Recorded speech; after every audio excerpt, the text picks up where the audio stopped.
Baton Rouge. WNXX, Jackson, KNXX, Donaldsonville, and WDGL HD2 Baton Rouge. This hour brought to you by Spencer Callahan Injury Lawyers, LA 21-12681. Offices in Baton Rouge. Cut through the static and listen to 104.5 ESPN Baton Rouge in high definition. Simply tune to 98.1 and select HD2. 104.5 ESPN Baton Rouge.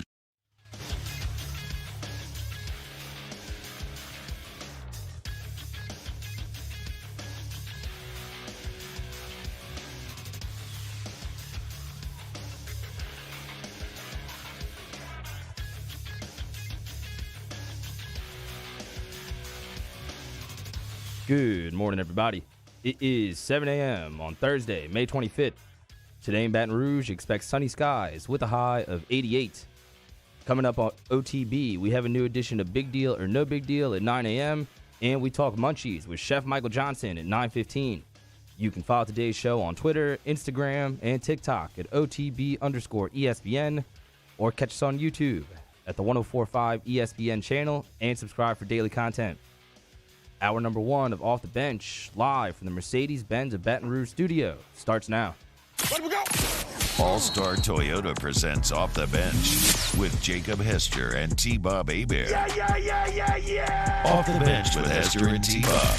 Hey, they said I gotta come off the bench. All-Star Toyota presents Off the Bench with Hester and T-Bob. Yo.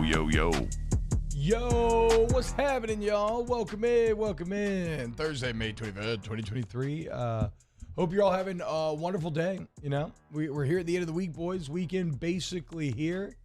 Hope you've all got very exciting plans that you cannot wait to get into. Probably some of your plans involve watching a little more baseball later today, which obviously we're going to get into. Hoover Day 2 rolls right along. We got some LSU football news as a little strength of schedule talk, but beyond that, we touched on Andre Sam, the new safety transfer from Marshall, a little bit last week, and we touched on his story a bit last week, but I didn't really know his story. Wilson Alexander did a really good piece in The Advocate today where he breaks down Sam's journey, and it is one of the craziest things you'll ever hear. I think it's going to make you an immediate fan. We got some Saints OTA talk. How about that? Hell yeah, dude. So, look, man, it's going to be a very fun show if you want to come hang out today. YouTube.com/1045 ESPN, where you can hit the like button, come chat live, and we'll obviously get to all your comments and everything as well on the Bayou Ford YouTube chat because we love it so much. We all think y'all are so smart and awesome, and we love hanging out with you every morning. What's going on, boys? Jake, how you doing today, dude? And that sounded sarcastic. I did not mean that sarcastically. I meant that sincerely. Maybe not always the smart and awesome part, but I do love hanging out with y'all every morning. Well, thank you. Not you. I meant the chat. I thought you essentially, yeah. No, I'm doing okay. Stayed up a little late. What were you doing? Little late. So summer fun? Yeah. You know me, I like to stay up a little bit later, even though the schedule doesn't change for myself. I still stay up later with everyone else in the house. I was watching Die Hard 3, great movie. Oh, wow. I've seen it 55, 60 times, doesn't matter. When you start something, you got to finish it, T-Bob. Okay, is that what John McClane says in Die Hard 3? No, but he says yippee-ki-yay. Okay. Yeah, well, I mean, I could have guessed that one. Die Hard 3 is fantastic. I've got a weird Die Hard experience where I think I've seen the original Die Hard a ton because I basically I'm one of the Christmas watchers. And then I've seen Live Free or Die Hard a bunch because it came out when I was in college and it's actually really good. I don't know that I've ever seen 2 or 3. I think 3 might be the best. Whoa.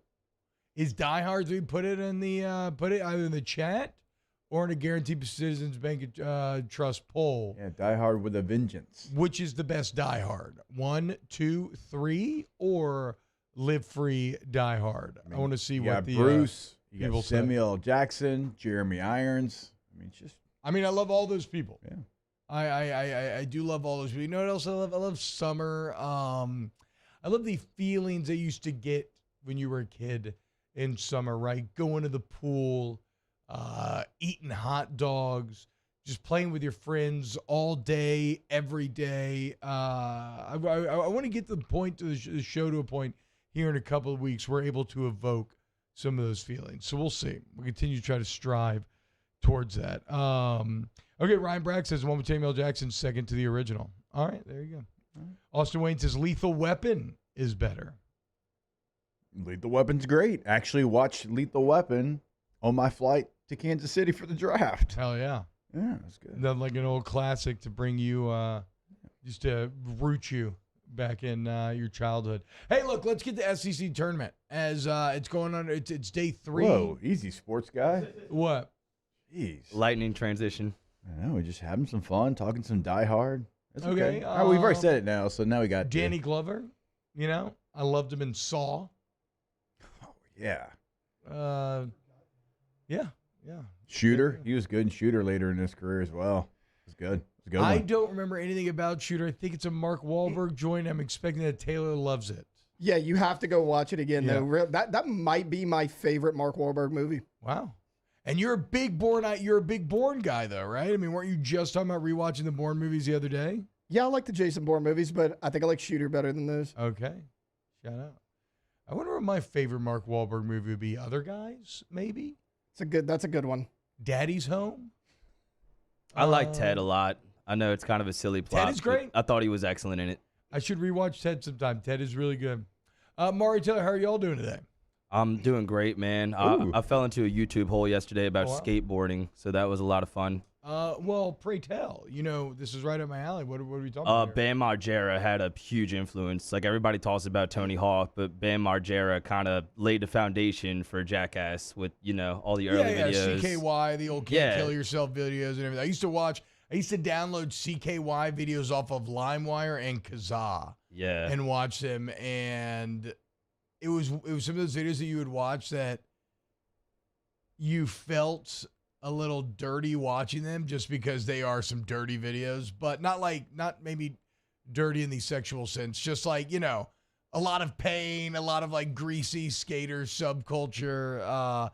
But we watched them, so I came to with the knowledge that it was like whispered, because Jackass was huge at the time, and it was whispered like, have you ever seen CKY? Yeah. Have you ever seen it? So, yeah, it was the Hagar movies back in the day. Yeah, Bam was a huge deal. And they just made the new Jackass. I don't know if they just made it, but recently. And it's funny because, you know, back then they were younger. They were probably on substances. You know, now they're a bunch of old guys just doing the same stuff. Yeah, they're a bunch of old guys, a lot of who have been to rehab. I mean, Steve-O remains one of the biggest, like, resurrection stories of all time. He's now trying to bring Bam back, actually, as Bam has fallen into an awful substance abuse hole. Yeah, since Ryan Dunn passed away, he's kind of had a rough go. But he has good friends, as you've kind of alluded to, so hopefully they can help him out.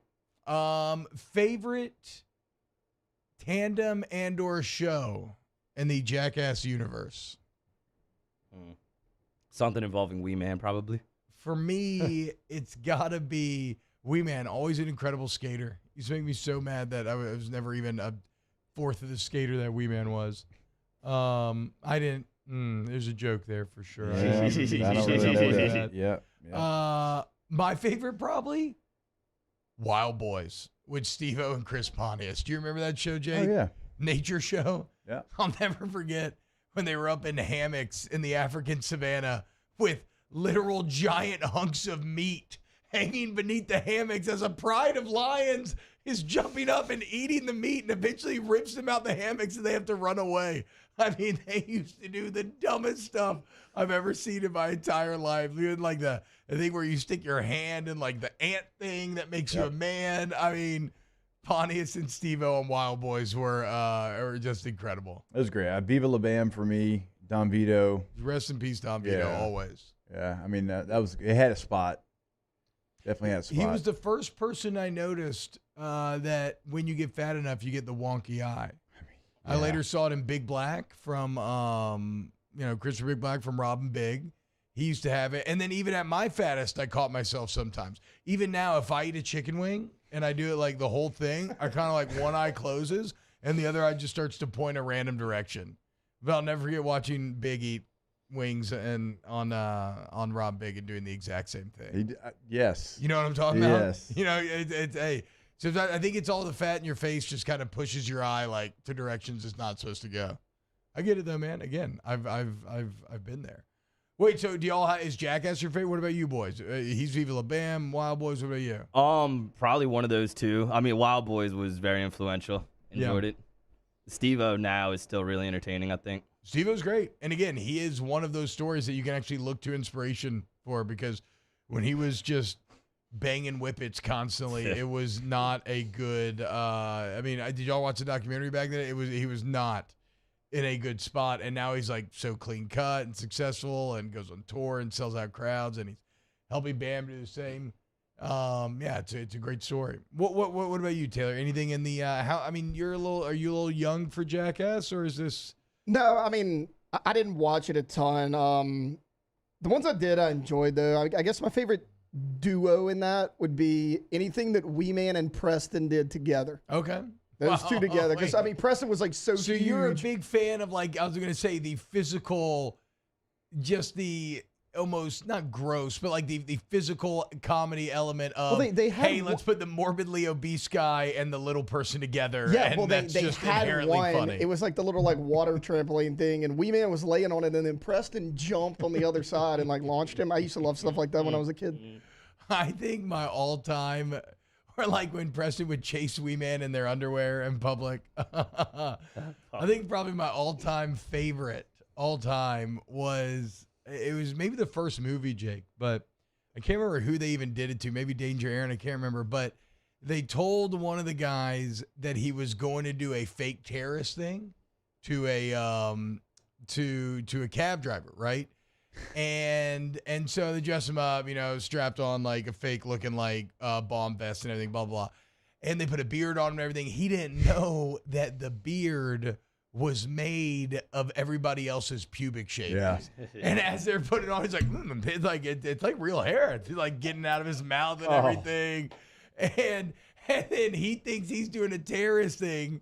Then the cabbie like pulls a gun on him, like forces him in the trunk. He has no idea. He's freaking out, thinking he's gonna die. And then at the end, they reveal that on top of everything, on top of the near-death experience that he just went to, you also have pubes glued all over your face. I mean, it's just a beautiful comedic coup de grace, just a little flourish there at the end that I will never forget and still brings me to tears today. So shout out those boys. How'd we get on here? Oh, you fell into a Bam Margera hole. Yeah. Yesterday. Yeah. So what is the latest on Bam though? Just really struggling with substance abuse? Yeah, he's He not got arrested again, didn't he? I think so. Like the last couple weeks. He's not doing too good. They tried to get him on the new Jackass movie. He signed a contract where he couldn't drink. He had to take like random drug tests, and he got like 3/4 the way through, and then he took an Adderall that he found in his car, and it all went crashing down, unfortunately. Damn. I mean, that's the dangerous things about, addiction, right? That's all. You're just always only one misstep away from the whole house of cards crumbling. Yeah, but people forget like how influential he was to the actual skateboarding. Like Tony Hawk had the video game. That's when it became mainstream. But Bam was on the cover of the second game, and he was almost like just as influential as Bam Tony was on the cover of Tony Hawk Pro Skater 2? I think of Tony Hawk's Underground. Okay, yeah, that would make sense. Yes. Because, yes, the whole crew was in Tony Hawk's Underground back in the day. I think Don Vito and everybody was. Yes. Thug was the acronym for that. That's supposed to be one of the best Tony Hawks of all time. I kind of, I'm more of a skate boy than a Tony Hawk boy myself. But I did love Tony Hawk growing up. I had Underground on GameCube. It was awesome. Hell yeah. All right, boys. Well, that was a fun opening segment. Are we good to get into sports now next segment, do you think? I think so. Yeah? Okay. All I had to right. go around the room. Little LSU baseball talk coming up next here on OTB.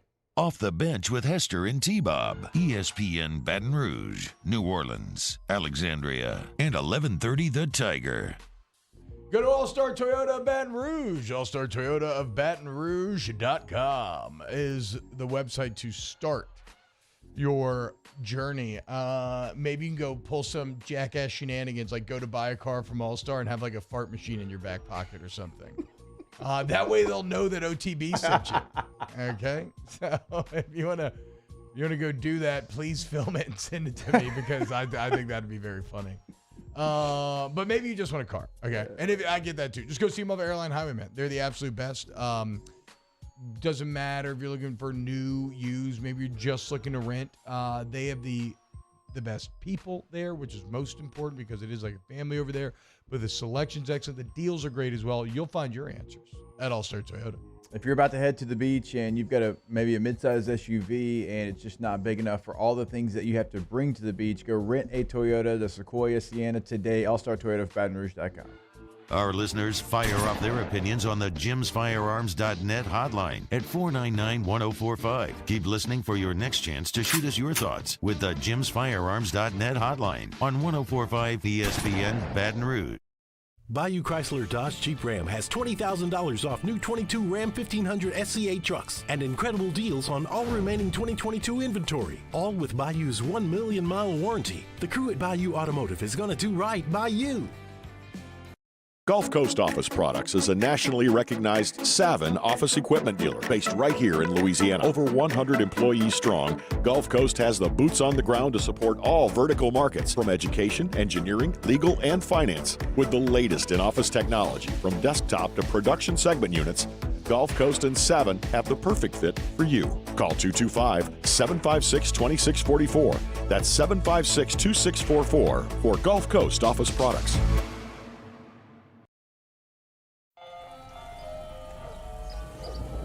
Hey there, little buddy. What's the matter?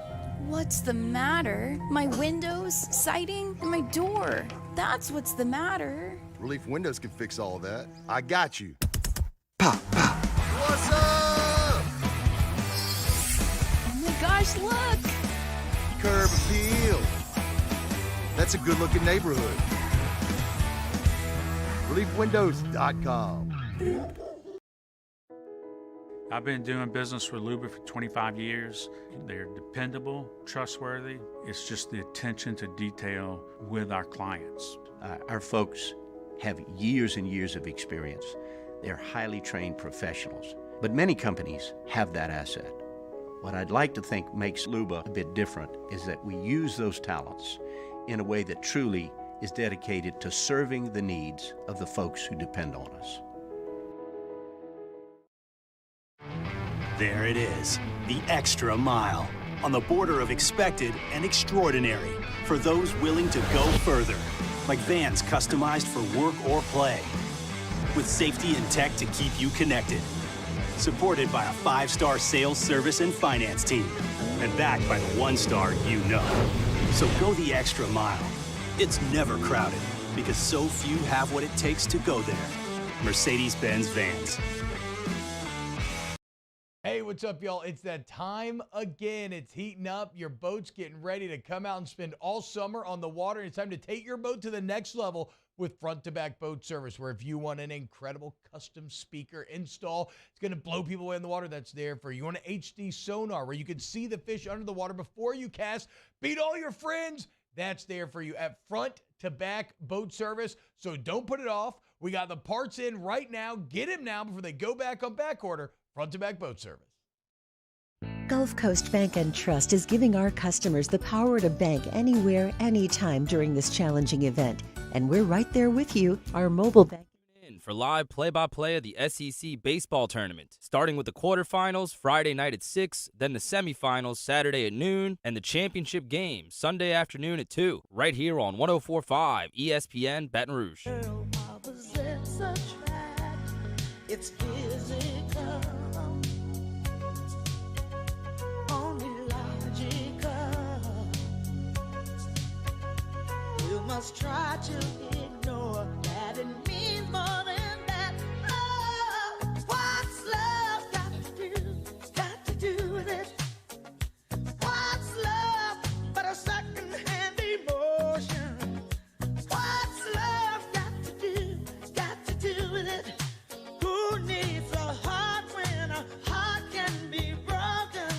All-Star Toyota presents Off the Bench with Hester and T-Bob. ESPN Baton Rouge, New Orleans, Alexandria, and 1130 The Tiger.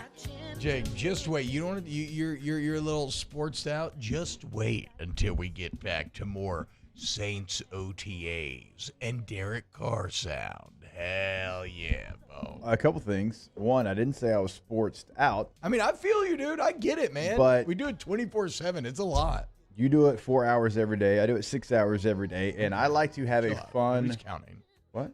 We'll do a lot of it. We'll just say a lot. We'll both do a lot of it. What are you talking about? Well, I mean, you did a clear 6 to 4 hour flex there. Oh, no. So either way, it's long. Yeah, exactly. Yeah, there we go. Now we're on the same page. Yeah. I agree. So, like, the first segment, I like to, hey, let's have some fun. Let's get some things out there. Let's get the vibes going. And then I just never know. I never know what the audience wants, right? Because some people want headlines. Some people hate headlines. Some people want a little mess around. Some don't. Sometimes y'all are like, T-Bob, keep it, chill till the 9. What are we doing? Yeah, here? summertime, we can't be though. talking about pubes on the face. Well, but now it's summertime. Okay. Oh, so no more kids in the car. Yeah, no more kids in the car. Oh, hell yeah. Yeah, All so that's bets what I'm are off. saying. Well, okay. Well, last night I was actually in the bathroom and I was looking. No, I'm just kidding. I almost wanted to send y'all a picture to see what that spot was. But why is there hair? I don't understand it. Mm-hmm. There was never hair there before. Like, I mean, you got a lot of stuff going on down there. So, I do. Yeah, don't send pictures, though. Don't do that. No, I've never done that. I've actually never done that. Certainly maybe some FaceTime shenanigans with my significant other, but I'm kind of a firm believer in, just understand that if you ever do send something like that, it is locked in digital stone and it will get out. Like it will get shared to people, which is cool. Like, I mean, if you don't care, that's fine. But I'm just saying, if you're going to send nudes, everybody needs to be 100% clear ahead of time that people will pass it around, no matter what they tell you. That's just, how it goes. You hear that, kids that aren't in the car? Yeah, exactly. Well, it's not always the kids. You see a lot of adults coming late to this thing, walking in and getting caught up, being a little stupid. So, Yeah, maybe they didn't have the technology when they were young and dumb. That's what I'm saying. Mark Cumby says, y'all sitting down just doesn't look right. I know. We're only a couple more days here. I'm feeling pretty damn good today, boys. I'm feeling pretty good. Like, looking up there at that TV, like, I think I look, like, bigger than you. Yeah, I'm hitting, like, a little bit of a slunch boy bad posture thing right now. I don't know what's going on. Let's see. Mark Cumby says, incredible game for Hurd yesterday wearing Paul Skeen's glove. Yeah, did y'all see this? Thatcher Hurd rocking Skeen's glove. Apparently Skeen's broke Hurd's glove just in toss, just playing catch together. He said that tends to happen when you play enough catch with Paul Skeens. But now Thatcher Hurd, baseball players love to be a little superstitious, says he is going to continue to use the glove because, look, Thatcher Hurd was fantastic yesterday. And it's interesting, Jake, because if you look at the final stat line, it doesn't tell you two things. First off, it doesn't read probably as good as the outing actually was. But secondly, it only looks as good if you are an LSU baseball fan who has followed this team closely and knows how bad it has been at times, right? So for many, seeing 5 1/3, 4 Ks, 2 walks, 3 earned runs, you're like, okay, solid, whatever. Yeah. But for us here, that's enough to start to really get excited heading into this postseason, especially because the first hit wasn't actually until the 5th inning when he finally gave up that home. Like, he retired like 12 batters in a row, I want to say. Yeah. He finally gave First up that home run to Ethan Petrie, which, everybody gives up home runs to Ethan Petrie. Not a big deal. Not that worried about it.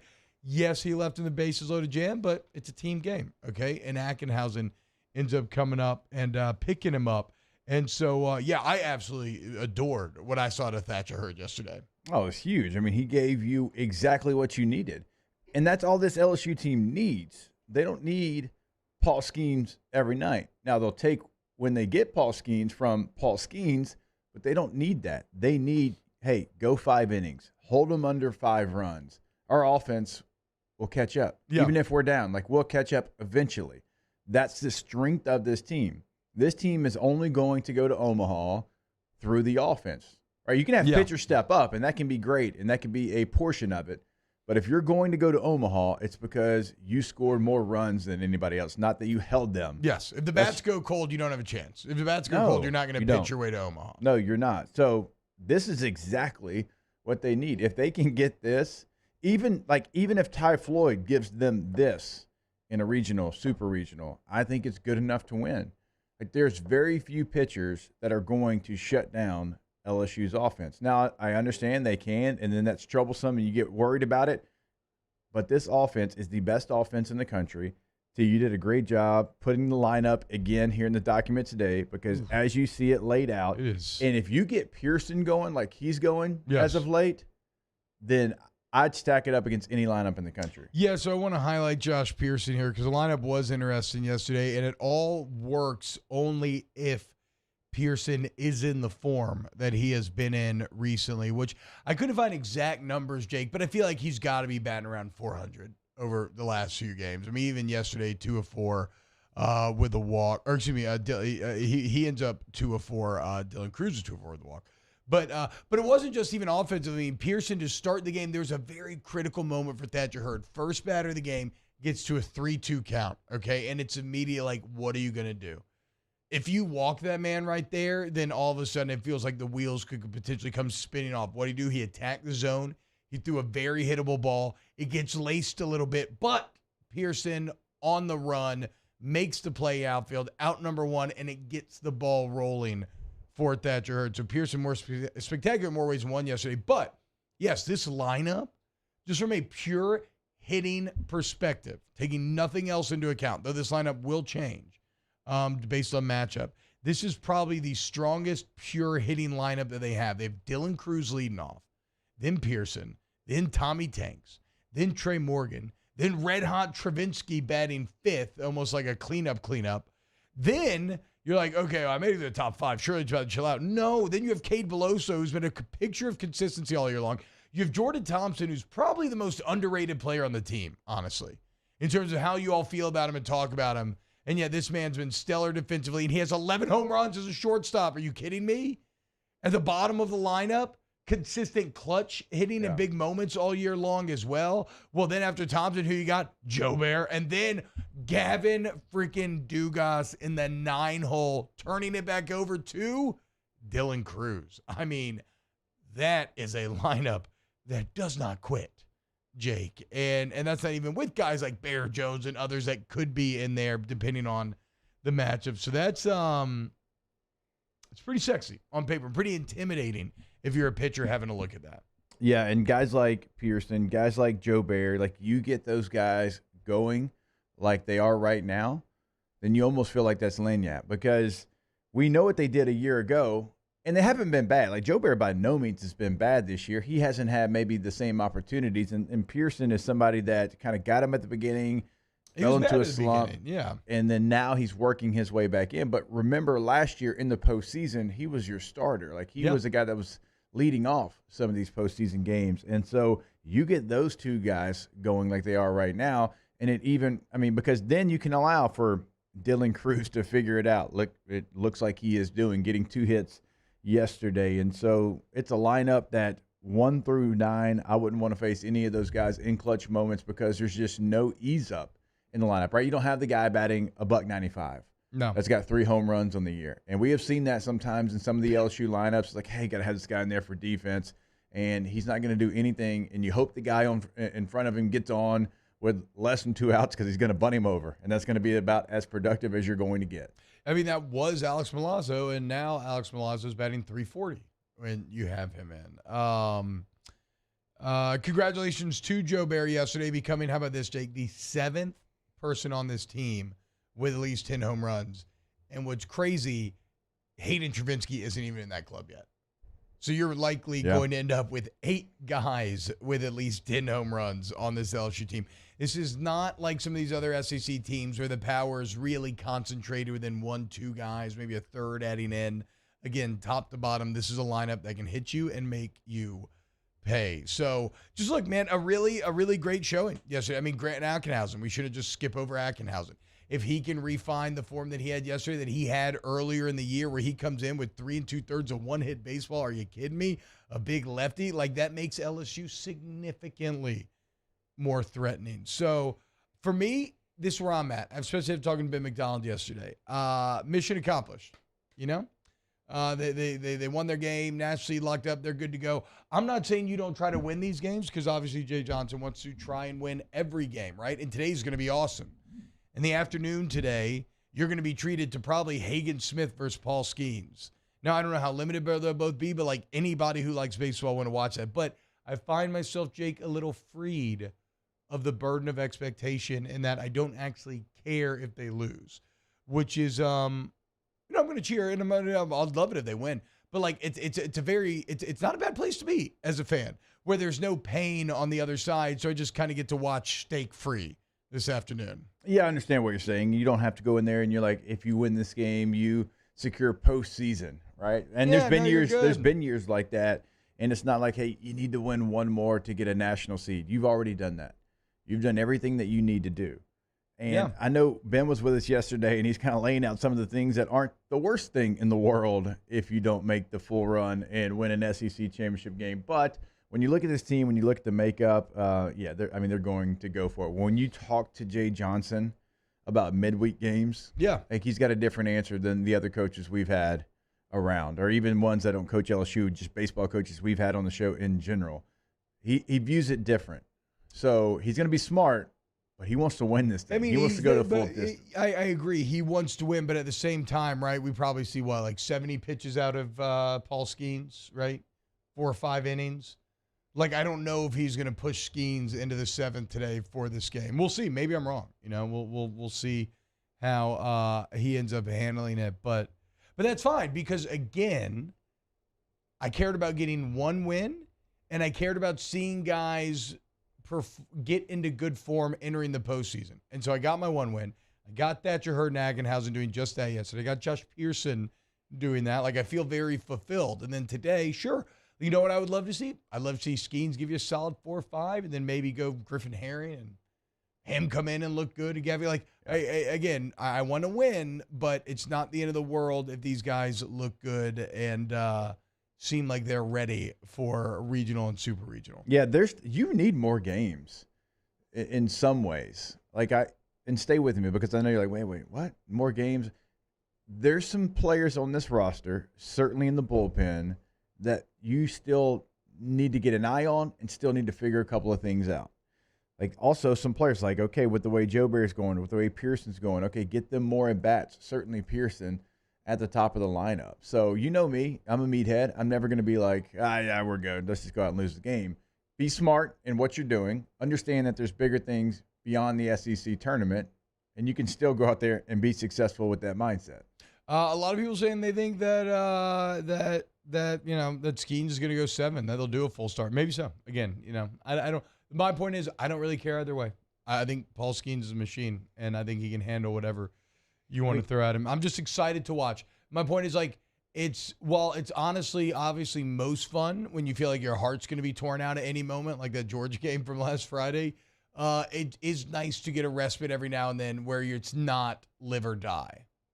And that's kind of how I feel entering today. You watch Florida, Alabama last night. You watch Texas A&M, awesome. Arkansas last night. Man, those players are out there, and they won every piece of it. Everything was heightened, and you felt postseason baseball. And you know me, I'm never, ever, ever going to be up here and be like, it's the Hayes in the barn type situation. And even though it technically is for LSU. Yeah, but like how mad are you going to be if they lose, though, I'm saying? As a fan, not as a player, not as a coach. Who it is. If it's Florida, going to be pretty mad. I go to Arkansas today. I don't love that either. I don't love it. But it's like I just keep thinking about what Ben said yesterday. Ole Miss got run ruled twice. Or, excuse me, Mississippi State got run ruled twice and then won the Natty. So it's like, okay. Yeah, I understand all of that. It's funny, last night during the Florida-Alabama game, Katie walks in and we're watching the game. She goes, oof.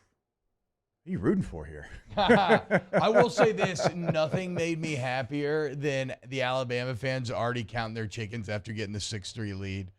Patrick Shuck is a producer. Where does he produce? Shuck's serious. He is serious. He used to be my producer on SEC this morning. So that's how I originally used to talk to him, right? Because he'd email me to come on or text me. And I got full joy out of retweeting him, tweeting, "Y'all let the tide get hot at the wrong time." And, retweeting that after they lost. And then LSU fans just filling his mentions, just making fun of him. I love P-Shuck. He deserves it for what he puts out there. If Alabama won that game, you'd have been talking about an Alabama team, Jake, that was 13-4 in their last 17 SEC games with a 3-game sweep at LSU's head. Like 3 of the 4 losses coming on 1 week. So that was a hot team, just like Auburn. Auburn was 13-3 entering that game yesterday. Hot team, and yet You look, Jake, who's in the winner bracket? The Big Four. The Big Four still standing. Everything else is cute. But it leads to a great schedule today where you're going to start with A&M South Carolina elimination. That's kind of whatever. But how about an Auburn Alabama elimination in Hoover? Rolling straight into LSU Arkansas? Are you kidding me? And then you got Vandy, Florida. I mean, that's going to be Vandy, Florida as a nightcap. That's a good day of baseball if you love SEC baseball. Yeah, and you didn't get the opportunity to play Vanderbilt or Florida either, right? And so true. You get a chance to go out there, challenge yourself. I'd love for the Tigers to play the Gators. I think that'd be a hell of a matchup. I think some of the guys that we talked about as far as like national awards, and it's between a lot some on the guys line on for those you two in that. teams. You and Dorian. Does Dorian care about baseball? Yeah, him and Sully are boys. Okay. There you go. I didn't know Sully had any friends. That's cool. That's well, good for him. Whoever he goes to the gym with. Yeah, that's true. That's true. I mean, you don't look like that without getting a spotter. True. Very true. You know what I mean? But yeah, I mean, so Vandy beats Auburn 6-4 yesterday. Florida beats Red Hot Bama 7-6. Awesome walk-off. If you haven't seen that highlight yet, Arkansas gets past A&M in the 11th. Yeah, so to Jake's point, I mean, these are battles that these teams are in. And look, that 3 seed proving to be about as fortuitous as we talked about it being, right? You're the only one that kind of comfortably cruised to a Wednesday win here. So it's getting underway once again at 9:30 a.m. today. Gotta love a little baseball to close out OTB. So that'll be it for the SEC tournament. Coming up next, neutral side. What are they good for? Absolutely nothing. Okay, that's a weird setup. You'll see. Off the bench. I hope. OTB. Off the bench with Hester and T-Bob. Go to centralplumbing.org, 925-8552, centralplumbing.org. Any plumbing problems you have, don't overthink it. When you overthink it, just call 925-8552 or head over to centralplumbing.org where you can schedule service right there on the website. Of course, everybody coming in your home is going to be licensed, bonded, and insured with over 50 years of experience. You're not going to be able to hit them with a problem that they don't know how to solve. So once again, lock it in your phone, 925-8552, and for all your plumbing needs, centralplumbing.org is there for you. 225-925-8552. Is there for poo. All right, now you stopped me for that? Yeah, that was good, dude. That was good. I mean, for all your plumbing needs, Central Plumbing is there for poo. That is pretty good. Give him the number. Nah, that was good. That was good. I disagree with both of you. It was well worth the interruption. I don't know. I think Central Plumbing's happy too. You think so? Mm-hmm. I think they'd be happier if you called 225-925-8552. In times of need, get a full list of phone numbers, websites, and other important emergency information on the Demco Stormwatch page at 1045ESPN.com. Follow us on Twitter at 1045ESPN to cast your vote in the Citizens Bank and Trust Poll of the Day. Vote daily inside Off the Bench, anytime. Hunt Palmer. And after further review, Citizens Bank and Trust brings you the Poll of the Day via Twitter at 1045ESPN. Hello, Samantha, dear, I hope you're feeling fine. And it won't be long until I'm with you all the time. But until then, I spend my money up right down my last dime. Come on, in Baton Rouge.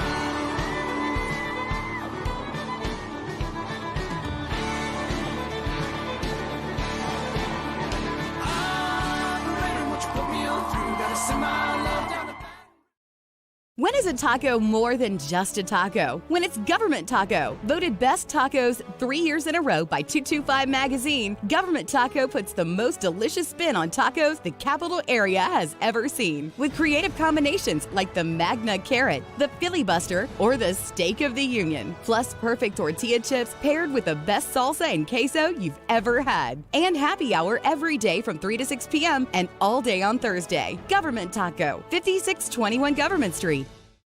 Gulf Coast Office Products is a nationally recognized Savin office equipment dealer based right here in Louisiana. Over 100 employees strong, Gulf Coast has the boots on the ground to support all vertical markets from education, engineering, legal, and finance. With the latest in office technology from desktop to production segment units, Gulf Coast and Savin have the perfect fit for you.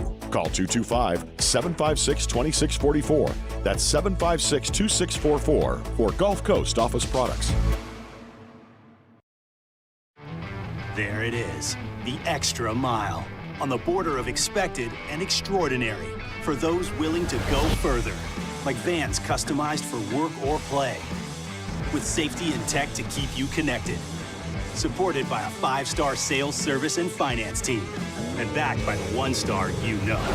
So go the extra mile. It's never crowded, because so few have what it takes to go there. Mercedes-Benz Vans. I've been doing business with Luba for 25 years. They're dependable, trustworthy. It's just the attention to detail with our clients. Our folks have years and years of experience. They're highly trained professionals. But many companies have that asset. What I'd like to think makes Luba a bit different is that we use those talents in a way that truly is dedicated to serving the needs of the folks who depend on us. All right, let's say ah.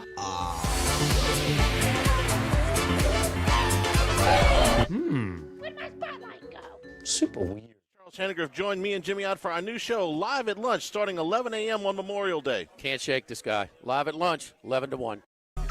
Baby, you're looking fine. I have you open all night like your IHOP. I'll take you home, baby, let you keep me company. You give me some of you, I give you some of me. You look good, baby, must taste heavenly. I'm pretty sure that you got your own recipe. So pick it up, yeah, I like you. I just can't get enough, I gotta drive through. Cause it's me, you, me, you. All night, have it your way. For play before I feed your appetite. Let me get my ticket, baby, let me get in line. I can tell the way you like it, baby, supersize.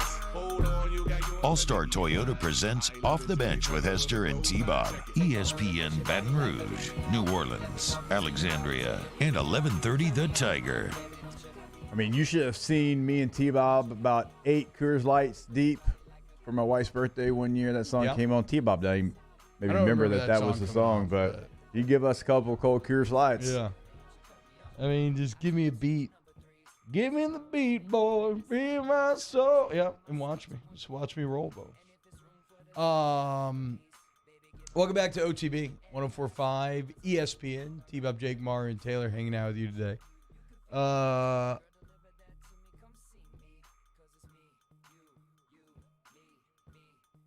don't know why I keep wanting to set up neutral site games with wah, huh, because there's no hook there. I can't figure it out. I know, and I see your brain working. But I know that you don't. If I were to ask you what are neutral site games good for, how would you answer? Sometimes you don't have to have a pun. Sometimes you can just say that they're trash. Sometimes you can just say that they're bad. Sometimes you can just say it's a money grab, and sometimes means all the time with that last one. Wait, so why? Where is this? Where's this coming from? Because I don't know that I mind neutral site games. I thought that last year New Orleans was pretty cool for LSU, FSU. Now, how much better would it be in Tiger Stadium? I mean, Doak Campbell Stadium this year better than Orlando. Yeah, but then if you're playing in Camp Randall, not Lambeau. Playing in Tiger Stadium and not Houston. Ooh, I mean, come on now. Lambeau is tight, dude. No. Lambeau is tight. It's good to go say that you did it. Yeah, Houston, I could kind of. But Camp Randall, jump around. I could kind of give or take Houston. I feel you on that. Like LSU playing in the Rose Bowl against UCLA felt right. Them returning the trip to Tiger Stadium feels right. I don't mind though the Orlando thing, because again, if I was someone who wanted to go to that game, maybe I'd plan like a little Universal trip around it, a little Disney trip around. Well, you're the problem. It's you. I know. I think that's where this is interesting. You hate neutral site games. I do. I think I kind of like it. And that's why they extending the playoff to 12 teams. Like we get the first round on campus. Very cool. That's the right That's choice. the whole point. That's the same right thing. Yep. Like Georgia going to play against Notre Dame in South Bend. Yeah, hell yeah. I love that. Probably be the opposite, but yes, hell no, yeah. I mean they've done it before. I'm saying, and like that's something we don't get to see. Like if LSU had to travel to Columbus to take on Ohio State, that'd be cool. Exactly. Mm-hmm. Not to go play in Cincinnati where the Bengals play, or play in Cleveland where the Browns play. Nobody wants to see that. I guess I'm just saying, is there not room for both? No. Can we do? Why not both? Okay, if you want to say room for both, the only one that I'm like, okay, maybe is Texas, Oklahoma, staying in Dallas. Well, what about Georgia, Florida? I mean, Georgia, Florida. That's why this is we're talking about. Jacksonville's a great place. What do you mean it's great for the city of How Jacksonville? many times have you been to Jacksonville? How many times have you been in that game? Because I've been. I have dreamed of going to Jacksonville Stadium. Unfortunately, nobody has ever bankrolled me to go watch a game from the Cabana yet. One of these days, they will. Yeah, okay. So that game, which is played in the state of Florida, so Georgia never gets that return. Yeah. And you It's miss still a 50-50 you miss a every year, though, recruiting huh? weekend. I know, trust me. I've heard Kirby complain about it. And miss think me about with that, this. Kirby. Think about, did you get to play in Sanford? Yeah. Okay. Did you like it? Yeah, it was tight. Did you get to play in the swamp? Yeah, it was What'd you think awesome. about that? It was awesome. It was great? Yeah. Those players never get that chance. Yeah, but then we never Georgia got to play players- in Jacksonville with a 50-50 crowd. It's I've pretty played in cool. Jacksonville. It Well- sucks. Well, okay, yes. They got more tarps and fans in the field when I played there. Okay, yes. Playing the Jaguars, yes. That is different, though, than playing Georgia, Florida, where it's literal. You could see it on the television. It's 50-50 in the stands. That looks cool. No. It's the world's largest outdoor cocktail party. Okay, and if they had it at the swamp, I bet they can drink some cold pops there too. What, just in the concrete? Like, think about never being able to play in the swamp if you're a player at Georgia. You didn't do it. Yeah. If you played at Florida, never going to Athens, not once. But you did get to play. You don't get to go largest between the outdoor hedges. cocktail Who party. cares? I think that's cool. You can drink anywhere. I loved getting to play Oregon and Jerry World. Really? Start of the year, yeah, hell yeah, man. It Really? was sick. It was sick as hell. I mean, that was also because Jerry World was like going to a literal Taj Mahal for football. Like the locker rooms were nice, settings was huge, the giant screen. I mean, I guess I see what you're saying, but I feel like we get a lot of good home football. I think I'm kind of a fan of these neutral site games. No, I mean, blah. Not all of them. The Houston ones, I get why you do it, but it's a little boring. Like I feel you. They all of them are not created equal. I do. You think have in my no mind, home Georgia, field Florida advantage. should be untouchable. You have an iconic stadium, just Yeah. like most of these SEC teams do, Yeah. just like Florida does, Yeah. just like Georgia does, and you miss that. Like Army, Navy makes sense to go on the road. Yeah, okay? for sure. That would make sense. You can go share it across America. More fan bases get to go. Proxy war. I get it. I get Army, Navy being like that. I get the Bayou Classic being in New Orleans to be played in the Superdome. It's a venue big enough to hold the crowd that wants to go to that game. We've all been to that game, I think. It's fantastic. Yeah. It needs to be there. Well, it's a great. I mean, everybody wants to go to New Orleans to go hang out for sure. But Florida, taking on Georgia, I even Texas, Oklahoma. Like I'd love to see that game go to on campus. I don't know. Wow. The Cotton Something Bowl about the makes it tradition better. of those two games, I don't like. I don't like. Oh, that the idea. Texas, Oklahoma, and being at the Cotton Bowl has way more tradition than Georgia, Florida being at TIAA Bank Stadium in Jacksonville. It's more about being in It's just they've always done it my whole life. I feel like that way, and so it's what I know, and it's comfortable, and I like it. I think it always plays very well on the TV. The Florida Georgia game there, but I don't know. It's Georgia, Florida. Well, no, I always do that to make Georgia fans angry because you're supposed to say whichever team won first. So I just say Florida, Georgia, just to troll Bulldog fans. They got enough going for them. I don't need to show them respect of correctly naming their neutral site game. Neutral site games don't have a third of the juice that an actual home and home series has. You lose a home game. You don't get that opportunity. And again, I missed one stadium in the SEC. I missed Williams-Brice, and I would have loved to play there. But when I was coming out, if you did not redshirt, there was 12 teams in the SEC. You missed one. That was the one that I missed. Even though it did not go well for me between the hedges. Yeah. That was my first start in the SEC. I'll have memories of that game forever. It was an experience. Playing in the swamp multiple times. Seeing Joseph Adai take over the Gators and silencing that crowd where you could hear a whisper. Yeah. I love that. No. Also, in 2006, it didn't go our way. The first ever Tebow jump pass where he still thinks if his feet hit the ground, he would have got called for traveling. That happened. We lost. It did feel like you would get called still a for great traveling. game, though. It feels like you should get called for traveling if your feet hit the ground on a jump. He thought so. I agree, though. There's a natural sportsman instinct where it's I gotta get that. You played anybody who's played tips when they were younger knows you got to get that ball off before your toes touch the ground. By the way, tips in the pool, all-time good game. Do you know what I'm talking about when I say tips? No. Where you jump up, catch it, and throw it and you each got to keep throwing it. And if you drop it or mess up the throw, you're out, and then you eliminate down to one. I didn't know person. there was a name for that, but okay. I thought you were talking about tips in the first segment today. We did, but no, different tips of a different sort. Let's throw it to the fellas. What do y'all think? I honestly, I'm with T-Bob. Like, if it makes sense geographically, I kind of enjoy the neutral site games. Y'all such loser And I mentalities. traveled to that game in Dallas. It was fun. That's what I understand. It's like Jeff G's like, Jake, if you've been mentoring T-Bob in his younger days, that killer Does he talk instinct, like a South Park character? may have made something of himself. What does neutral site versus home and home have to do with killer instinct? Like It's got nothing to do with killer instinct. Like if we would have Killer played instinct Virginia takes place Tech on in the the field anyway. Superdome, like in our senior year, you were in that game. That wouldn't have been the same game. Like they had to go in because it was so damn hot here that they couldn't finish their warm up. That's part of college football. You don't get that in the Superdome. It's air conditioned. No, I agree. You don't get that in Houston. It's air conditioned. We get the break. Oh shoot, we got to go to break. Let's wrap this up when we get back after our wrap up hour one about to be next. Even that Off the motorcycle bench symbol with over Hester there. and T-Bob. Our listeners fire off their opinions on the jimsfirearms.net hotline at 499-1045. Keep listening for your next chance to shoot us your thoughts with the jimsfirearms.net hotline on 1045 ESPN Baton Rouge. There it is, the extra mile. On the border of expected and extraordinary. For those willing to go further. Like vans customized for work or play. With safety and tech to keep you connected. Supported by a 5-star sales, service, and finance team. And backed by the 1-star you know. So go the extra mile. It's never crowded because so few have what it takes to go there. Mercedes-Benz Vans. Turn my music high, high, high, high. Yeah. You don't know what you're doing. Sure I do.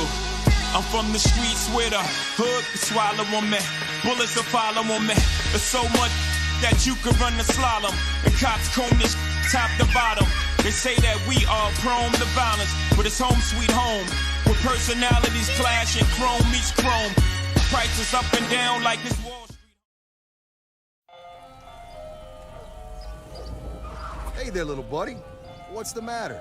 What's the matter? My windows, siding, and my door. That's what's the matter. Relief Windows can fix all that. I got you. Pop, pop. What's up? Oh my gosh, look! Curb appeal. That's a good-looking neighborhood. ReliefWindows.com. Hey, what's up, y'all? It's that time again. It's heating up. Your boat's getting ready to come out and spend all summer on the water. It's time to take your boat to the next level with front-to-back boat service, where if you want an incredible custom speaker install, it's going to blow people away in the water, that's there for you. You want an HD sonar where you can see the fish under the water before you cast, beat all your friends, that's there for you at front-to-back boat service. So don't put it off. We got the parts in right now. Get them now before they go back on back order. Front-to-back boat service. When is a taco more than just a taco? When it's Government Taco. Voted best tacos 3 years in a row by 225 Magazine, Government Taco puts the most delicious spin on tacos the capital area has ever seen. With creative combinations like the Magna Carrot, the Filibuster, or the Steak of the Union. Plus perfect tortilla chips paired with the best salsa and queso you've ever had. And happy hour every day from 3 to 6 p.m. and all day on Thursday. Government Taco, 5621 Government Street. Gulf Coast Office Products is a nationally recognized Savin office equipment dealer based right here in Louisiana. Over 100 employees strong, Gulf Coast has the boots on the ground to support all vertical markets from education, engineering, legal, and finance. With the latest in office technology from desktop to production segment units, Gulf Coast and Savin have the perfect fit for you. Call 225-756-2644. That's 756-2644 for Gulf Coast Office Products. I've been doing business with Luba for 25 years. They're dependable, trustworthy. It's just the attention to detail with our clients. Our folks have years and years of experience. They're highly trained professionals. But many companies have that asset. What I'd like to think makes Luba a bit different is that we use those talents in a way that truly is dedicated to serving the needs of the folks who depend on us. Follow us on Twitter at 1045ESPN to cast your vote in the Citizens Bank and Trust Poll of the Day. Vote daily inside Off the Bench, anytime. Hunt Palmer. And after further review, Citizens Bank and Trust brings you the Poll of the Day via Twitter at 1045ESPN.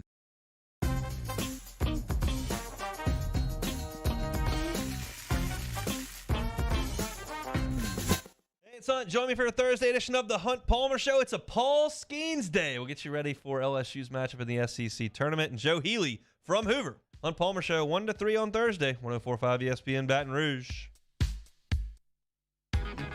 All-Star Toyota presents Off the Bench with Hester and T-Bob. ESPN Baton Rouge, New Orleans, Alexandria, and 1130 The Tiger. Tell me you're not excited for Rice LSU in Houston, Jake. I dare you to sit here in a public forum and tell me you're not excited. I wouldn't go watch Rice and LSU if it was in my backyard. What? You're going to have to for your job, so Yeah, joke's true. on you. No, I mean, I wouldn't go to the venue. I was watching on my TV. That's true. Yeah, I don't travel anymore. Look, I appear to be in the minority, so that's fine. Actually, I think I do. A lot of people thinking I'm cranky this morning. Not cranky, just passionate about Nutrisite games and how bad they suck. Okay, there we go. So it's big poll trust poll question of the day. Nutrisite, suck or don't suck? Taylor, your opinion? Oh, yeah.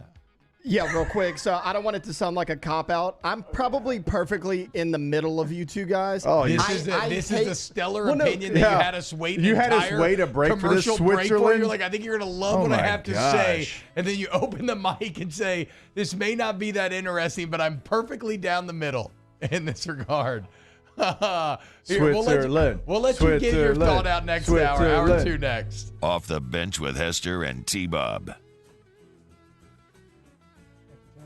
Go to Accutemp of Baton Rouge, AccuTempBR.com for your AC, heating, and electrical needs. Speaking of electrical needs, Jake, if you're in the market for a whole home generator, remember right now you get $1,000 off that whole home generator if you buy from Accutemp, and you'll get the free full home surge protection, right? So all that data on your computers, everything else, you want to keep everything safe, your televisions, all your electronics in your house, they will help you keep it safe. They will help power your home when storms come. They will help take control of your comfort zone for AC as the summer comes. So what are you waiting for? AC, heat, and electrical. Get that service to the highest degree. Get Accutemp of Baton Rouge. Also, remember, generators are in stock now, so you can go check that out at AccuTempBR.com. Also, schedule that appointment online. I told you the other day. I did it during the middle of the show. You can do it now as well. AccuTempBR.com. Electricity is all around us, and our families depend on it. Every day is sparked by the power of a cold drink or a warm meal, a movie night, and a comforting light at the end of a dark hallway. From sunrise to sunset, playtime to bedtime, our team is ready to take care of your electrical needs. Even in the case of an after-hours emergency, the light in your life shines brighter with Mr. Electric. When is a taco more than just a taco? When it's Government Taco. Voted best tacos 3 years in a row by 225 Magazine, Government Taco puts the most delicious spin on tacos the capital area has ever seen. With creative combinations like the Magna Carrot, the Filibuster, or the Steak of the Union. Plus perfect tortilla chips paired with the best salsa and queso you've ever had. And happy hour every day from 3 to 6 p.m. and all day on Thursday. Government Taco, 5621 Government Street.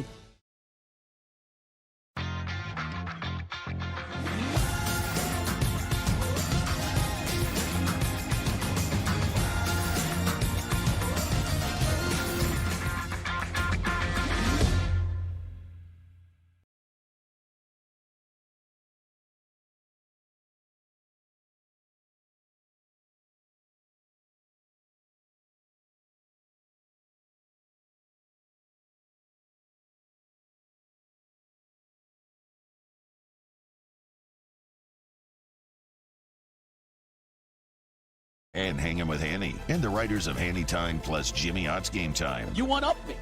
You one up me. 104.5 ESPN brings you a brand new show critics are calling a must-eat lunchtime radio program. Jimmy, what's for lunch? You don't want to miss Live.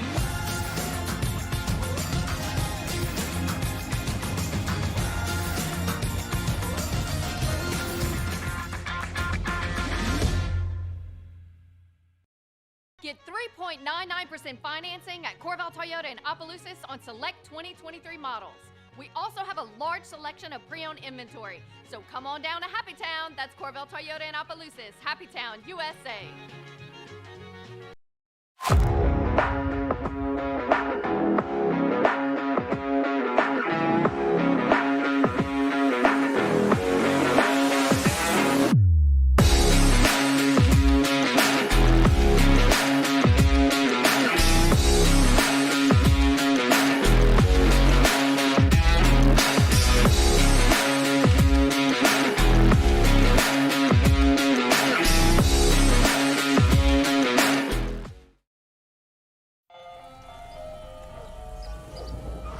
there, little buddy. What's the matter? What's the matter? My windows, siding, and my door. That's what's the matter. Relief Windows can fix all that. I got you. Pop, pop. What's up? Oh my gosh, look!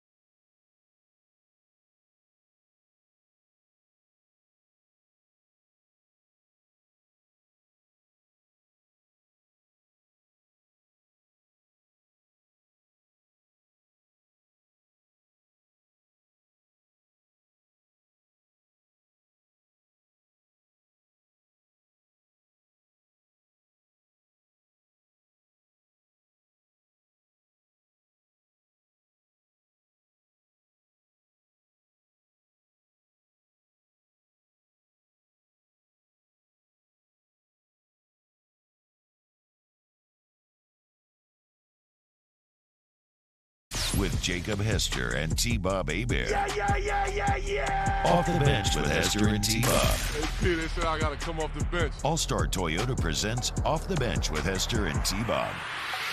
Yo, yo, yo. Yo, what's happening, y'all? Welcome back to OTB. Trent Ritchie in the chat's like, well, T-Bob, what if the Texans played whoever, wherever? Well, they do that. They do London games. They're doing German games. They do the Super Bowl. So, yeah, they do neutral site games. Well, the NFL a lot of times waits until the Super Bowl outside of going across the world. Wait, what? Yeah. No, I get it. It is a much higher version of it. I'm just saying that of the lone point. He was just making the point like, oh, well, that's even the Super Bowl. I'm talking about midseason games. Well, they do midseason games as well. Look at the European ones. Welcome back to OTB here. John DeLon says, the more I think about it, the more I think T-Bob's lying about a skateboard that could sport his weight. Well, joke's on you, because even though I've recently retired again from skateboarding after testing those waters, I did buy a Fat Man skateboard that actually supported my weight just fine. And had a chess pattern on the bottom, a little black and white grid, which was excellent. Okay, Taylor, we will finally allow you to get off your seismic take on neutral site games. Feed me. I wouldn't say it's seismic, but I do have more than 10 seconds this time. So I agree with Jake, playing a Wisconsin or an Oregon or whatever at a neutral site, not as good as going home and home. Even in Lambeau? However, a game like an Alabama, Auburn, a Georgia, Florida, OU, Texas, so much better at a neutral site. I remember when we were driving through Birmingham when I was younger. We're going to Gatlinburg. It was great. Both fan bases, Alabama and Auburn, came together. All the hotels in Birmingham were sold out. We were going to stay the night there. It's like driving kind of a halfway to Gatlinburg. Couldn't do it. Fans were yelling at each other out the window in traffic or whatever. I think what game was this? Why were they playing This neutral? was Alabama-Auburn. But why were they were in Birmingham for the Iron Bowl. That's where they used to play. I don't think I actually knew that. Yeah, and I liked it. I liked it way better like that. I just thought it was more intense. Both fan bases come together. Neither of them's at the home team. Yeah. I like the one a year, like Georgia, Florida, Alabama, Auburn. I love those neutral site, but an LSU, Wisconsin, something like that, I'd rather at home and home. All right. So a well-reasoned fence-sitting take, but fence-sitting nonetheless. Bloody underwear for you. You can have, you can have trash talk anywhere. I went on my visit to Texas Tech, and they beat Texas. I believe that would have been, Chris Sims would have been quarterback for Texas. Cliff Kingsbury might have been the quarterback for Texas Tech. Wes Welker those days. And I had a high school teammate and a buddy that played for Texas Tech, but we were driving back to Shreveport from Lubbock, and anytime that we would pass like a Longhorn fan with a bumper sticker or burnt orange, whatever, we'd roll down the window and be like, yeah, and they'd look at us and be like, woo! Yeah, it's the best. And it was so good. They got so mad so many times. There's not a better feeling than horns down. Which, by the way, surely the SEC is not going to abide by the Big 12 rule where horns down is a penalty, right? I wouldn't imagine. Like, if the SEC does that, I'm going to officially start a movement to secede from the SEC and start our own conference because What are we gonna that's call ridiculous. The DTF? TAC, the T-Bob Athletic Conference. Yeah. But you said you weren't an athlete. But I'm an administrator. And so now I get things named after me because I'm a leader and a visionary. And name it DTF. In the TAC, every game will be a neutral site game, okay? We're going to completely do away with home games whatsoever. We're going full USFL. Every game will be played in Hammond, Louisiana. There you go. Every single game. No, don't do that. Why not? Someone who went to college out there, Hammond, not a great town. Okay, Iowa. Good Louisiana? food, nothing else to do. You learned from last week. You like that? You like that? I do want to talk Andre Sam, who is from Iowa and has an incredible story, Jake. We kind of mentioned it just from looking at his resume, but Wilson Alexander wrote about him in the Advocate today, and I loved it. Andre Sam took the first official visit of his life a couple of weeks ago. The reason why that's interesting, Andre Sam is entering his 7th year of college football. Before taking an official visit to LSU, he had only taken unofficials to McNeese, Marshall, and Tulane. Let's look at his story. Here's a man who was a former, not 3-star, 2-star, not 1-star, a former unranked recruit, despite the fact that he was an all-state performer at Iowa. Very good numbers at wide receiver. Didn't really project any position. People didn't know what he would play. Couldn't even get a scholarship to McNeese. Went through major tragedies. Developed a stutter after his father and grandfather died when he was 6 years old. His older brother passes on the first day of his senior year at Iowa. He goes on to ball out his senior year, and yet no one ranks him. No one recruits him. He walks on at McNeese. Spends 5 years there. 2 extra years because he got COVID and a medical redshirt. What does he do there? He makes himself into a 2-time All-Southland player. Well, he still wants more. So he later goes to Marshall. He follows his defensive coordinator to Marshall. He plays for a year there. He gets all-conference honorable mention, has an incredible game in that Notre Dame game, which they won. He then left Marshall for Tulane, once again following Guidry, his defensive coordinator. But if you remember, Guidry goes to Tulane, then gets hired to Miami. So after spring, he says, you know what? I actually want something else. Enters the portal again, not knowing what was going to be there for him. Enters the portal again. 2 days later, bam, LSU offer shows up in the inbox, official to LSU, and now him and his family are walking out in Tiger Stadium being courted, Jake, being literally recruited 7 years after nobody wanted anything to do with him. Yeah, I can't imagine some of the things that he's gone through, but just his journey to get here.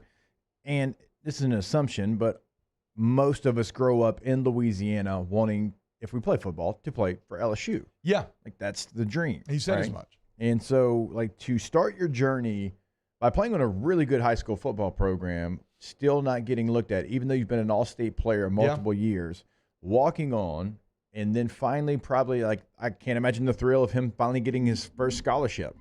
I'm sure he earned one pretty quickly. So you get that. Yes, he got one, I want to say, entering his 2nd year. They asked him when he was going to do special teams, and they asked him, like, they asked the coach, hey, who deserves a scholarship here? And he said, Andre Sam. Yeah, okay, see, so that makes sense. And so that was a milestone for him. And so you get there, and then you play well, and then you get a chance to go to Marshall, which is obviously a step up from McNeese. You're going from the FCS to the FBS. You play well there. Yep. And then it's like, oh, man, I can go to Tulane. I can go to someone who just won the Cotton Bowl. Yep. And you get that opportunity. Then your coach leaves, and it's like, wait a minute. LSU 2 days later is going to offer me, like, I get to go play my last year of college football, a 7-year journey that's really like an 11-year journey because of high school, if you add that in there. Yeah. I get to end it there. I am wanted there. I'm not walking on there.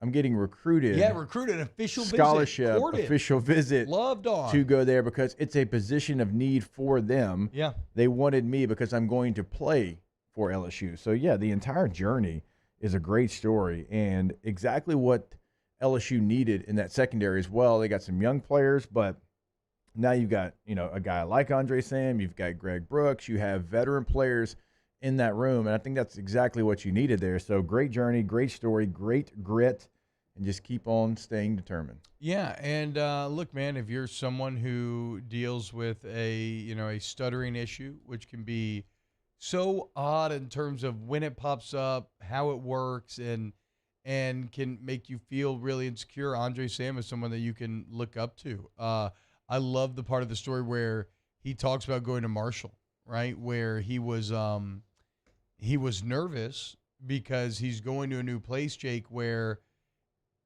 he's going to be outside of his comfort zone, going to be in a new environment, new culture and everything. He's going to have to explain himself, and that's not where he feels most confident.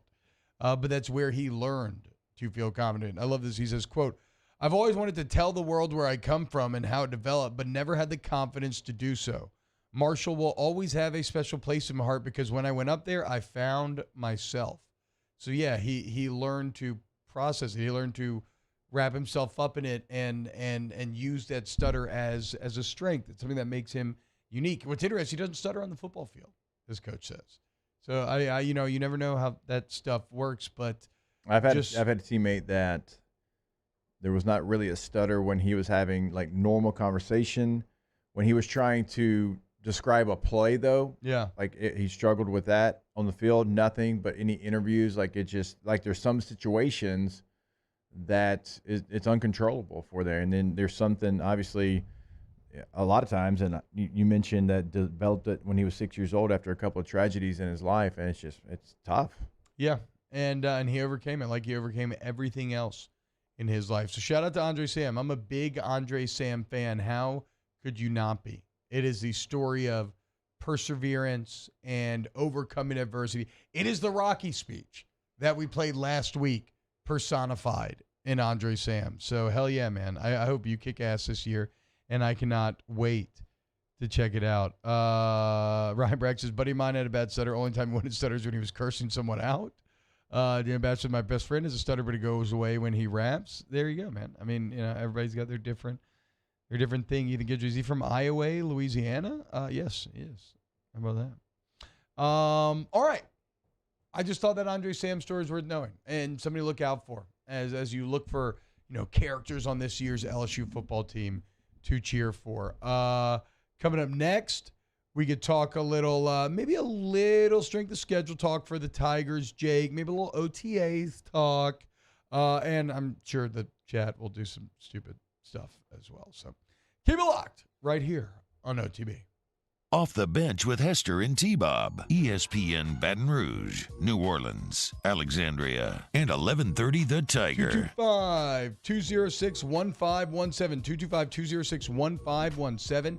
That is the cell phone number for Thomas Email. Thomas and Megan Email. Okay, are the father-daughter insurance superstar tandem that's going to save you money. Riverlands Insurance is named Best Place to Work by Insurance Business Magazine in 2022. They're one of the fastest-growing insurance companies in the entire South. They're from here. They understand the idiosyncrasies of the Louisiana market, and all you need to understand is you call that number, they do the shopping. They have access to hundreds of carriers, right? And they're going to find you the absolute best policy and save you hundreds, if not thousands, of dollars a year. Call right now. They are from here, but doesn't mean they can't help you there. And the there is North Louisiana, Shreveport, West Monroe, maybe down south in New Orleans, maybe Lafayette, Lake Chuck. It does not matter. Alexandria, where you're at in the state of Louisiana, call Thomas today, 225-206-1517. In times of need, get a full list of phone numbers, websites, and other important emergency information on the Demco Stormwatch page at 1045ESPN.com. I drove myself to the ER, had heart surgery, and drove myself home 24 hours later, feeling fine. Starting running again after the procedure, I'm getting excited thinking about it. I had no pain, nothing. I felt great. And right then and there, I was like, oh my God, I'm back. I'm back. It's just amazing. Oshner Health. Long live you.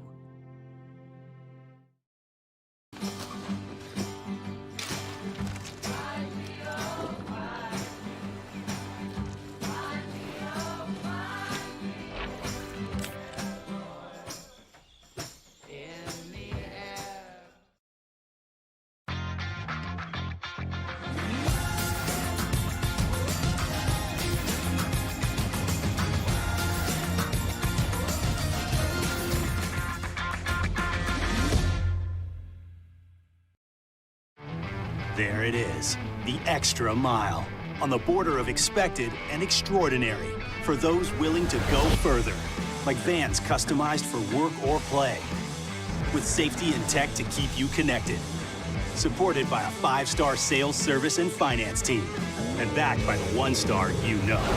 So go the extra mile. It's never crowded, because so few have what it takes to go there. Mercedes-Benz Vans. The world's leaders in obesity research, obesity medicine, and obesity science are right here. We're doing something that no one's ever done, or trying to answer a question that no one's ever asked before. Pennington is a real jewel when it comes to research. We are finding the solutions to the world's worst chronic disease, which is obesity. Louisiana needs Pennington Biomedical. When is a taco more than just a taco? When it's Government Taco. Voted best tacos 3 years in a row by 225 Magazine, Government Taco puts the most delicious spin on tacos the capital area has ever seen. With creative combinations like the Magna Carrot, the Filibuster, or the Steak of the Union. Plus perfect tortilla chips paired with the best salsa and queso you've ever had. And happy hour every day from 3 to 6 p.m. and all day on Thursday. Government Taco, 5621 Government Street. I've been doing business with Luba for 25 years. They're dependable, trustworthy. It's just the attention to detail with our clients. Our folks have years and years of experience. They're highly trained professionals. But many companies have that asset. What I'd like to think makes Luba a bit different is that we use those talents in a way that truly is dedicated. Matt Moscona inviting you to join us for Thursday's AFR, presented by the Aesthetic Medicine and Anti-Aging Clinics of Louisiana, getting you ready for Tigers and Hogs from Hoover, and recapping Saints OTAs. Join us 3 to 6, 104.5 ESPN, Baton Rouge.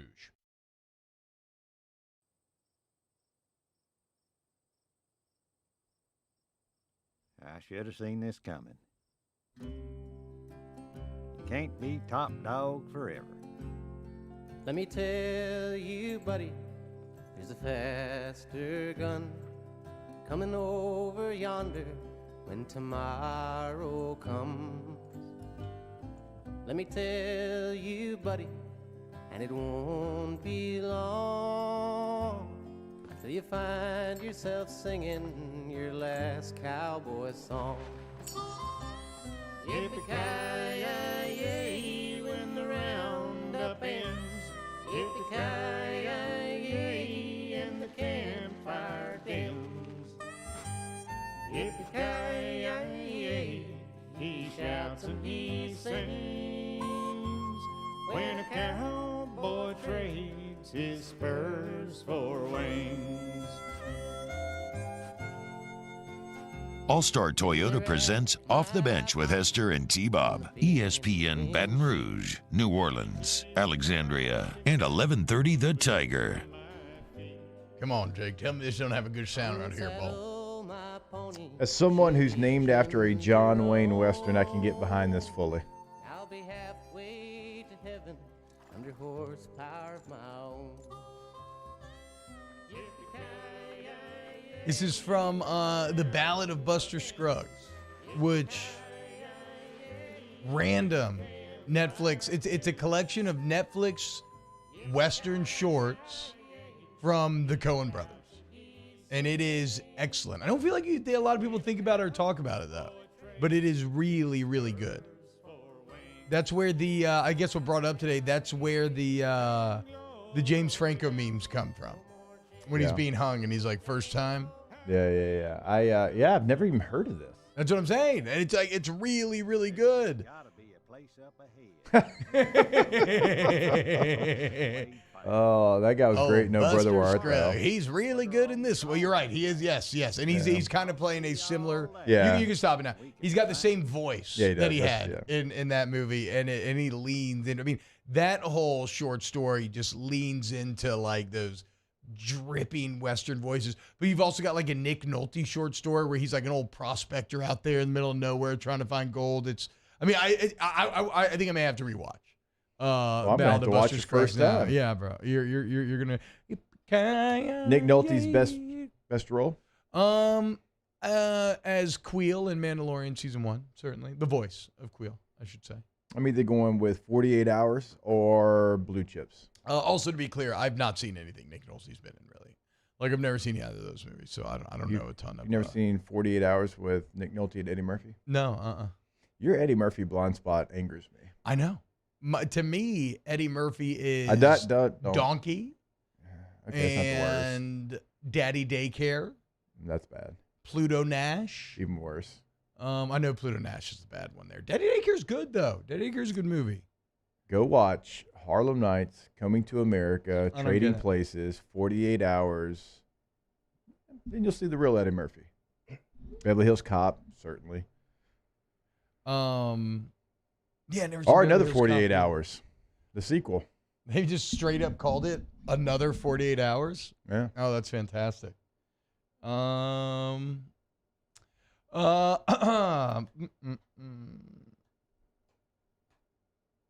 Roxanne? Like the Steve Martin Roxanne? Where he has the big nose? Like Gerard Depardieu? What is that story? The guy with the big nose? You know what I'm talking about? Pinocchio? No. Yes, but no. I've seen part of Golden Child. That's got Brad Pitt, right? No, Golden Child with Eddie Murphy. Yeah, I thought it also had Brad Pitt and some other Dalai Lama protecting like a kid or something. Is that Brad? I thought we disavowed the Dalai Lama. I like when he's rubbing on the. He did ask that kid to suck his tongue. I'm not over that yet. That was weird. That was one of the weirder clips we've played here on Off the Bench over the last few weeks. Is definitely that Dalai Lama interaction. Jordan Huff, T-Bob and Jake should start Daddy Daycare. Hell yeah. There we go. I'd be in. Who wouldn't? So you telling me you wouldn't send your kids to my house? Come on. Of course you would. They could join the TAC. They could be the first ever athletes in the TAC. Neutral site games only. Which of us four are you sending your children to? Which house? Yeah. I mean, definitely not Mario. No. Don't want him to get skin suited. Taylor's too young to have any, he's going to kill him. He just wouldn't even know what to do. Yeah. I'm 26. He wouldn't even know what to do. I feel like we'd keep him alive. We do well, T. I would probably keep him alive. You're probably going to say that you would do Jake, but I think that's the wrong answer because I'm a load of fun. Okay. I'd go Jake because he has the most experience. Although he has a lot of kids of his own, how many becomes too much? So I don't know. I'm kind of in between you two. I guess I'd go You've obviously Jake. never heard me talk before because there's not a number that's too high. I guess I'd go. That's also true. I'd probably go Jake. You know what? They're going to get worked out. They're going to learn how to pull a parachute. They come over to my house. Jordan Haydad's right. Yes, Cyrano de Bergerac. It's the old French story about him with the big nose. That's what Roxanne's based off of. Played in the French version by Gérard Depardieu. By the way, the Roxanne reference was to Eddie Murphy singing the song Roxanne on the prison bus in 48 Hours. Oh, okay. I wonder if the Roxanne song has to do with Cyrano. Jean Delon says T-Bob is confusing the Golden Child in 7 Years in Tibet. That's exactly what I'm doing. There you go. That's where Brad Pitt and the kid comes from. Yeah. I mean, John's been active this morning. Say, John. Say, Bo. Yeah. I was like, Brad Pitt and Golden Child. No, what? I don't know Golden Child then. You know what I do know? Football. At least, in my own head, I know football. Some of you idiots disagree, but y'all are sports disagree. Well, I mean, I don't know. I know. No, you're doing great. I mean, I didn't have anything else. I felt like I was at the end of anything interesting that I had to say on my Eddie Murphy blind spot. I know that he allegedly once. Yeah, no, it's okay. Never mind. It feels like maybe an off air if you had to think about it. Yeah. Plus, different strokes for different folks. I ain't here to hate on whatever you want to get down to in your own life in the bedroom. That's cool, man. LSU, so we got some strength of schedules coming out. This is not terribly interesting. Just know that, look, LSU's in the SC. Of course it's going to be hard, right? 8 of the 12 teams going to be in the top 40. You obviously got 2 top 15 teams in Alabama and FSU. Both are going to be away from home. You're 4th in RPI in the entire country. Guess what? I don't give a damn. You want to be the best? What do you got to do, boys? Well, if you want to be the man, you got to beat the man. Exactly. Thank you. As Ric Flair said all those many years ago. And plus, the other thing is, don't get up on the schedule because there's never been a better time to play a tough schedule because, well, the bottom line is that, you actually have margin of error now in an expanded playoff. which I guess maybe this year actually is not. And I would love to win the West this year. FPI giving you about a 20% chance to do so. But in an expanded playoff, you can accept a couple foibles along the way. So I'm not worried about that. What I did find to be a bit more interesting is ESPN did their future power rankings, looking at offenses, right? What offenses are going to be the best in the next 3 seasons, 23, 24, and 25. And LSU actually scored way higher than you ever would have thought just 5 years ago. LSU coming in at number 11 on this list. Where it maybe gets a little interesting, Jake, is even though they're number 11, there are 5 SEC teams ranked ahead of them. Just shows you how good this conference is. It does, and it's, I don't want to say troublesome because you're still sitting there at number 11, but it's like, oh, oof. You got 5 SEC teams that are ahead of you. Some, like, okay, if it was just, let's say, Georgia and Alabama, it's like, okay, well, that tracks and what they do in recruiting and what they've done over the last couple of years. But coming in at number 6, Tennessee. Yeah. Okay, do you really want another SEC team when you're about to get rid of divisions getting hot? Number 7, Oklahoma. And we could debate these. Certainly number 7, Oklahoma, we could debate these. A lot of it comes with them signing a big-time quarterback. Oklahoma's the one where it's like they probably should be, but again, we're not very high here in Oklahoma on OTB. They're going to have to prove it to us. And then number 9, another team that we're not high on, Texas. Yeah. And a lot of it's coming from Arch Manning being the future quarterback there at Texas. And so you have to find LSU at number 11. Texas offense sucked last year. I don't get it. Texas just had their first offensive player drafted in the first round since Vince Young. Really? Yes. Isn't that insane? That's crazy. That's probably the wildest stat I've heard all year. There's no way. Yeah. No, that is a true fact, which sounds, yes, your reaction is the correct one, Mario, when you hear that for the first time. But LSU did go from 16 a year ago in these same rankings to 11. Yeah. So there has been some growth, and next year they could be higher on this list. But Texas and Oklahoma coming into the conference, it's going to change a couple of dynamics. Like, you're going to obviously have a new schedule. You're going to have a new way of doing things, and that's going to be the biggest question mark next week whenever I go down to Destin for the SEC spring meetings. Yeah. There's some people that still think you're going to play 8 SEC games, which I just don't know how you can make that work and make the schedule look like it's supposed to look. If the SEC scheduling needs help. If they play if they actually choose 8 SEC games, that is a massive win for political BS, because there is no objective reason why you should not be playing 9 games. It literally behooves no one. When you look at, if you play 8, you're not going to be able to keep 3 common opponents. Like, it's just garbage all the way around. So, yeah, miss me with that. I guess I've already accepted in my head that it's so obvious that, of course, they're going to play 9, but if they ended up playing 8, like, we're rioting, because that's pathetic, and that's just bad leadership all the way around. But I think Greg Sankey gets that. And Greg Sankey, let's be painfully clear, Greg Sankey gets what Greg Sankey wants. Like, in the world of college football, who is more powerful than Greg Sankey? Even Nick and Kirby now are being rivaled by Sankey, if not arguably surpassed. So, like, he going to get his 9 games. Yeah, and if you have 16 teams, you can't play 8 games. Schedule imbalance in the SEC, in my opinion, is the only thing the SEC gets wrong in football. They get everything else right, and that's why you see the national champ come from the SEC more times than you don't. Yeah. You got to go to 9. If you have 9, it makes sense. You have 3 permanent opponents, and then you rotate the other 6. Play everybody every other year. It's great. Yeah, you don't have, again, I know we've used this example 1,000 times. You went to Lexington in 2007. You didn't return until 2021. Yeah. Think about that.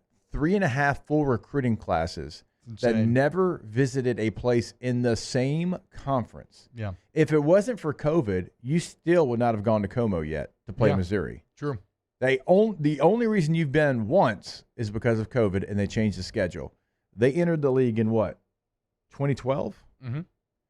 That can't happen. No. That makes no sense. You're in the same conference. You have played, like, if you're LSU, I think of the teams you've probably played more than you've played some of the teams in your conference. Like, there's some non-conference opponents that you've probably played more than teams like Kentucky or South Carolina or Vanderbilt, whatever the rotation has Florida been. State, you've been back-to-back years. Like any home and home with any team that you've done, you've probably played more than some of the teams in conference for sure. Yeah, that can't happen. That makes no sense. The balance in the schedule needs to change. The permanent opponents is going to be fascinating as well. We know that. We've laid it out. But at least if you have 9 games in that rotation, you do play every team every other year. So you can run away from them, but just for a short period of time, not like it's been with the imbalanced schedule. So the permanent opponents is key here, but it doesn't matter if you don't get to 9 games. Yeah, it's also, the permanent opponents is also lessened when you play everybody every other year. Yeah. Bart Schmolke in the chat says, 8 games, result of ESPN not wanting to pay more money for the extra SEC games. John DeLon says, well, 9 conference games in 2024, saying he's just saying he might go with 8 to juice more money on the TV contract. I don't think y'all are off base in saying that, and that the SEC is basically asking ESPN to have good faith negotiations to pay them more money for being like, look, we're adding Texas, Oklahoma, we're adding games. Like, you need to add money to the deal. This is coming at a time when ESPN is laying off workers by the thousands. 7,000. Disney as a whole, right? This comes at a time when they are very clearly, Bob Iger's back in charge, and he's saying, look, we're not buying right now. Not rights, okay? Pac-12, you're dead. Like, we don't want you. Probably signed a death warrant of the Pac-12 as Pete Thamel now has official reports, Jake, that Oregon and Washington want to get into the Big Ten, which means Colorado, Arizona State. Who's the fourth of the 4 corners? Utah. Probably looking at something like the Big 12. Yeah. Right, so you're seeing the dissolution happen between your eyes. But I guess my point is ESPN may not come back to the negotiating table. Like, they may not want to add right now. I still think it would be the height of stupidity for the SEC to, because of that, stay at 8 SEC games. It makes the product worse. Will you lose some money in the short term because you won't get what you deserve for going 9? Maybe so, right? But the same way that Mike Slive willingly lost money making that CBS deal back in the day to put the SEC on prime time. You know, a little you lose a little money to gain in other areas. You will gain in other areas if you go to 9 games. So it just has to happen. I don't think there's any way around 9 games. I know there's maybe even some coaches that, no, you got to go to 9. 9's the only way to do it. Yeah. You're adding 2 more teams. You have to add more conference games. Yeah. I agree. We'll just see if we'll I guess you'll know, Jake. You'll be boots on the ground reporting here pretty soon if it's going to happen or not. Yeah, I'm going to just carry around like a little spiral notebook and just a pencil, like maybe keep it in my ear, just like I'm a real hell yeah, big J journalist. You need to get a fedora with a card that says press on it, like jammed into does Mello make a fedora?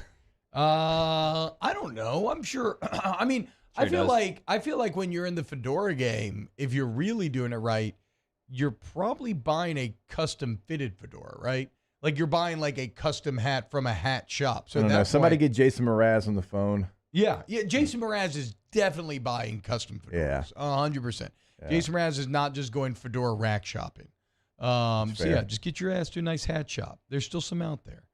Do you have one thing that you're like, okay, I want to know this from SEC spring meetings? Is that it? Is it how many conference games? What's the schedule going to look like?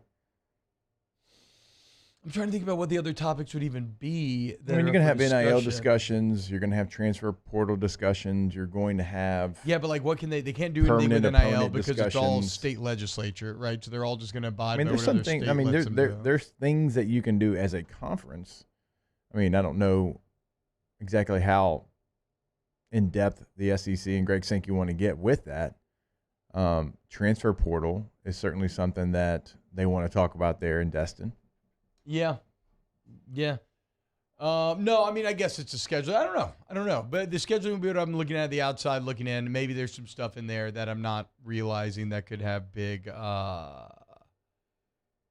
impacts as well. We will see. How about my Panthers? Did you see them last night, boys? Bobrovsky and the boys going to the finals. Let's go. You'll see on Twitter, me and Bilbo chilling in our Panthers jerseys at Oliver Twist. A couple of Panthers fans cutting it up, watching our team go to the finals.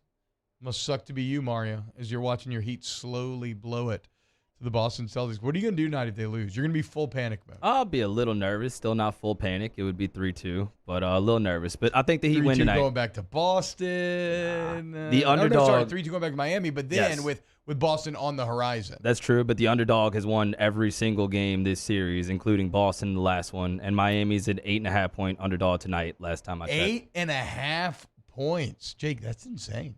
That's a big number. That is a big number. That's the funniest part about this series is, again, I called it a house of cards because no one actually feels like Miami is that good still.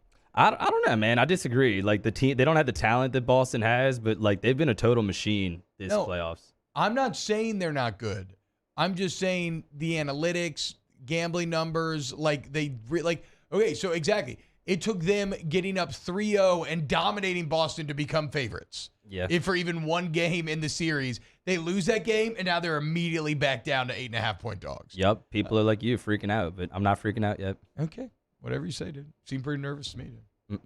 Like This is not the Pelicans. I have faith in this coach and in this player.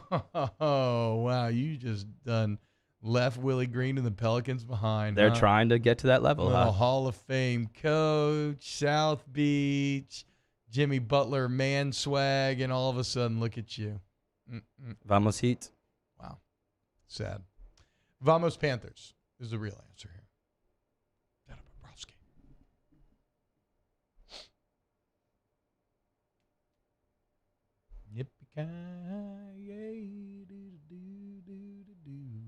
go to break. When we get back, more OTB. Off the bench with Hester and T-Bob. Get Gordon and get it done. 225-888-8888. If you see a giant billboard of Gordon McKernan's face as the pit of an avocado with l'avocat on there, it is because, on top of being a delicious, pretty healthy treat, you know what I like to do with an avocado, Jake? Just cut it up and then just put whatever your favorite Cajun seasoning is on it. You ever eat it like that? No. Have a little hot sauce? No, but I didn't know where that was going. I'm glad it ended somewhere like that, though. You think I want to... Okay. The point is, l'avocat is the French word for avocado and for lawyer. So, after you satiate your hunger with an avocado snack, why don't you satiate your hunger for justice by calling 225-888-8888. Go to getgordon.com today, and you can get your question answered right there on the website. Find a lot of different things, cases they handle. Getgordon.com. Getgordon.com. Our listeners fire off their opinions on the jimsfirearms.net hotline at 499-1045. Keep listening for your next chance to shoot us your thoughts with the jimsfirearms.net hotline on 1045 ESPN Baton Rouge. Follow us on Twitter at 1045ESPN to cast your vote in the Citizens Bank and Trust poll of the day. Vote daily inside Off the Bench, anytime. Hunt Palmer. And after further review, Citizens Bank and Trust brings you the poll of the day via Twitter at 1045ESPN. The importance of doing this fortified program and offering it to people down here is, number one, the only real chance you're going to get to do this is when you put on a new roof or build new. And through companies like HUDCO, who's kind of leading the way in this thing, it's going to offer the customers a huge advantage in the insurance market and the price of their insurance. You know, we're not looking to make a fortune off fortifying. We're trying to give you a better product than our competitor at the moment. I'm trying to do something that he can. I'm trying to give you something better. So a lot of these insurance shops, you're getting a re-roof, you're only paying your deductible. Let's sit down and talk about the fortified and let's see what it does to your insurance premium. You're getting a steal. Yeah. You're getting a brand new roof and a fortified certificate for your deductible, essentially. I think we're rocking and rolling.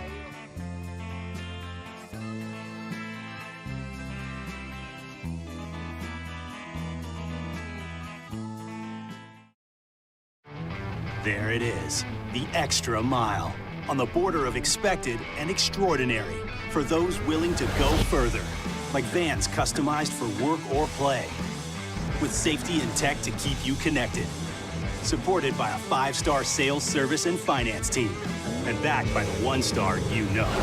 So go the extra mile. It's never crowded, because so few have what it takes to go there. Mercedes-Benz Vans. Gulf Coast Office Products is a nationally recognized Savin office equipment dealer based right here in Louisiana. Over 100 employees strong, Gulf Coast has the boots on the ground to support all vertical markets from education, engineering, legal, and finance. With the latest in office technology from desktop to production segment units, Gulf Coast and Savin have the perfect fit for you. Call 225-756-2644. That's 756-2644 for Gulf Coast Office Products. When is a taco more than just a taco? When it's Government Taco. Voted best tacos 3 years in a row by 225 Magazine, Government Taco puts the most delicious spin on tacos the capital area has ever seen. With creative combinations like the Magna Carrot, the Filibuster, or the Steak of the Union. Plus perfect tortilla chips paired with the best salsa and queso you've ever had. And happy hour every day from 3 to 6 p.m. and all day on Thursday. Government Taco, 5621 Government Street. Electricity is all around us, and our families depend on it. Every day is sparked by the power of a cold drink or a warm meal. A movie. Jimmy Ott and Charles Henniger for the Thursday edition of Game Time, 6 to 8 p.m. from the original Walk-Ons on Burbank. Colucci time as well. That's Game Time, 6 to 8 p.m. Thursday from Walk-Ons on 104.5 ESPN Baton Rouge. From the freeway and behind closed eyes, I can't make them go to way because you were born on the 4th of July. Freedom ring, well, something on the surface, it stinks. I see something on the surface, well, it kind of makes me nervous. Who say that you deserve this, and what kind of God would serve this? We will cure this dirty old disease. Well, if you got the poison, I've got the remedy. The remedy is the experience. This is a dangerous liaison. I says the comedy is that it's serious. This is a strange enough new play on words. I said the tragedy is how you're gonna spend the rest of your nights with the light on. So shine the light on all of your friends. Well, it all amounts to nothing in the end. All-Star Toyota presents Off the Bench with Hester and T-Bob. ESPN Baton Rouge, New Orleans, Alexandria, and 1130 The Tiger. It's happening. That's kind of a banger. Forgot about that song. Shout out Jason Mraz. And it's fedoras. Jason Mraz or Gavin DeGraw? Who are you taking? Celebrity death match. Gavin DeGraw. Probably good to DeGraw. Yeah. Why? I don't know. Mraz seems, I don't know, not as good a fighter. I don't know. Where are they from? I think that's a key. Jason is going to kick DeGraw's Mraz. Unless it's Fedora can do like an odd job thing. That is so weird that you say that, Mario, because that was my literal thought, is that he has like a steel-rimmed, bladed fedora that if you were actually doing the Claymation Celebrity Deathmatch episode, that would be the finisher, is Mraz would take off his fedora, throw it, and chop off Gavin DeGraw's head. In this age of nostalgia, they need to bring that back. I'd like to see like Kanye versus Pete Davidson or something like that. They should bring that back. I just love Claymation. My whole life. Always have. The old Wallace and Gromits. You ever watch Shaun the Sheep with the kid? Okay? Shaun the Sheep. Yeah, I think I know what it is. On Netflix. It's really good. I haven't seen it, but I know what it is. It looks like it's made by the Wallace and Gromit people. Yeah. I can't remember what the old animation house or person is whose name's attached to it, but I just love it. I just simply freaking love it. you. In Star Wars Visions, they have the anthology series on Disney where they do different animation styles for every episode. They have a Wallace and Gromit style animation that is also really, really good. Look, Ryan Bragg said he met both Mraz and DeGraw. Very cool guys. Not Met to brag, DeGraw. Ryan. Have not met Mraz. Yeah, because you'd be scared of getting your ass beat. Yeah, Ryan. the fedora's intimidating. It is. This has to have Gonna be 2000, Jacob's ass 2002, 3. Yeah, around there. Yeah, okay. It was posted 15 years ago, but I think it's earlier than that. Oh yeah, for sure, earlier than that. Sadly. Yeah. Oof. Nothing. I don't know how you feel, T. Nothing can make me feel old, like telling me when a song came out. What made me feel old the other day? Bruce Almighty was 20 years the other day. I saw that. That movie's played there as well. Bruce Almighty. Yeah. Is that the Jim Carrey, or is Evan Almighty the Jim Carrey? No, Bruce Evan is Almighty. Jim. Evan is Steve. Okay. I don't think I've ever actually sat down and watched either. I've heard Bruce Almighty's pretty good though. Steve, that's early Steve Carell too, right? That was before Steve Carell was like the leading man. Would you fix that limp microphone, please? Look, it needs a little Rejuve-Me. It needs a little T-shot, baby. RejuveMeMedical.com. Yes, it is. That is a pleasure. Restore refuel me. Rejuve-Me. You got a limp mic that you need to get up? Well, guess what? Maybe T is for you, okay? Maybe it's a hormone imbalance that's causing it. The point is you won't know until you get that free consultation, draw your lab, see where you're weak, where you're deficient, where you're strong, and what you need. Like when Jake went in, they told him, yeah, you're good, bro. Chill, you don't need any tea. You're fine. When I went in, they said, you have the tea of a 60-year-old man. It's awesome. You want to feel younger, better, stronger, do a little upkeep on your body, ask about metabolization optimization while you're in there. Semaglutide. It's all there at Rejuve Medical in Slidell, Metairie, Baton Rouge. And where now, Jake? Way up there in Shreveport. Yeah. Kind of like you from Shreveport. Mario, coming up next, so we can close out here. Mario told us if we need something to talk about, I can tell you why I respect Ariana Grande so much. And so I feel like that is the perfect way to end hour 2 of today's Thursday's OTB. Keep it locked right here. Mario's Ariana Grande take coming up next. Off the Bench with Hester and T-Bob. In times of need, get a full list of phone numbers, websites, and other important emergency information on the Demco Stormwatch page at 1045ESPN.com. Bayou Ford has $15,000 off plus 0.9% APR for 60 months on all new 22 Ford F-150 SCA trucks and incredible deals on all remaining 2022 inventory, all with Bayou's 1 million mile warranty. The crew at Bayou Ford is going to do right by you. When is a taco more than just a taco? When it's Government Taco. Voted best tacos 3 years in a row by 225 Magazine, Government Taco puts the most delicious spin on tacos the capital area has ever seen. With creative combinations like the Magna Carrot, the Filibuster, or the Steak of the Union. Plus perfect tortilla chips paired with the best salsa and queso you've ever had. And happy hour every day from 3 to 6 p.m. and all day on Thursday. Government Taco, 5621 Government Street. Hello, Samantha, dear, I hope you're feeling fine. And it won't be long until I'm with you all the time. But until then, I spend my money up right down on my last dime. Come on, in Baton Rouge.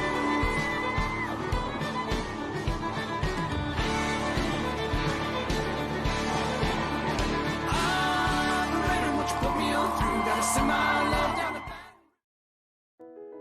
I've been doing business with Luba for 25 years.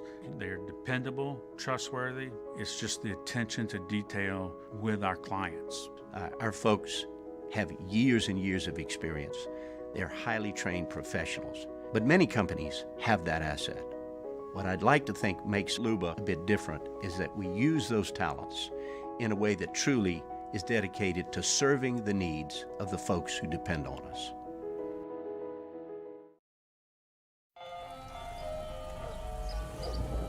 Hey there, little buddy. What's the matter? What's the matter? My windows, siding, and my door. That's what's the matter. Relief Windows can fix all that. I got you. Pop, pop. What's up? Oh my gosh, look! Curb appeal.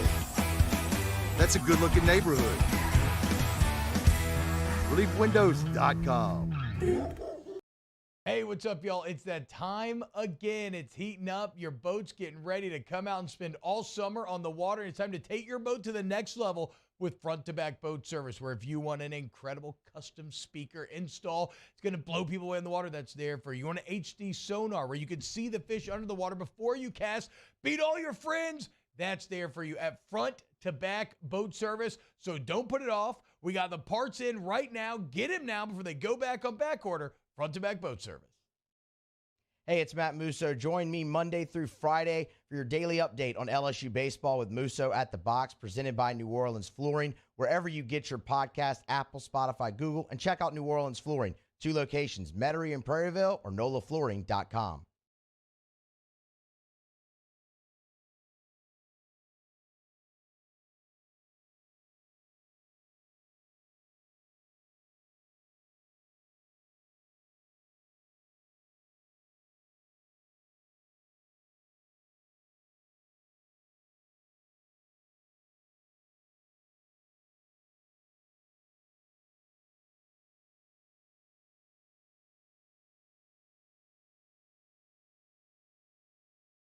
friends, Mom, is the wrong way.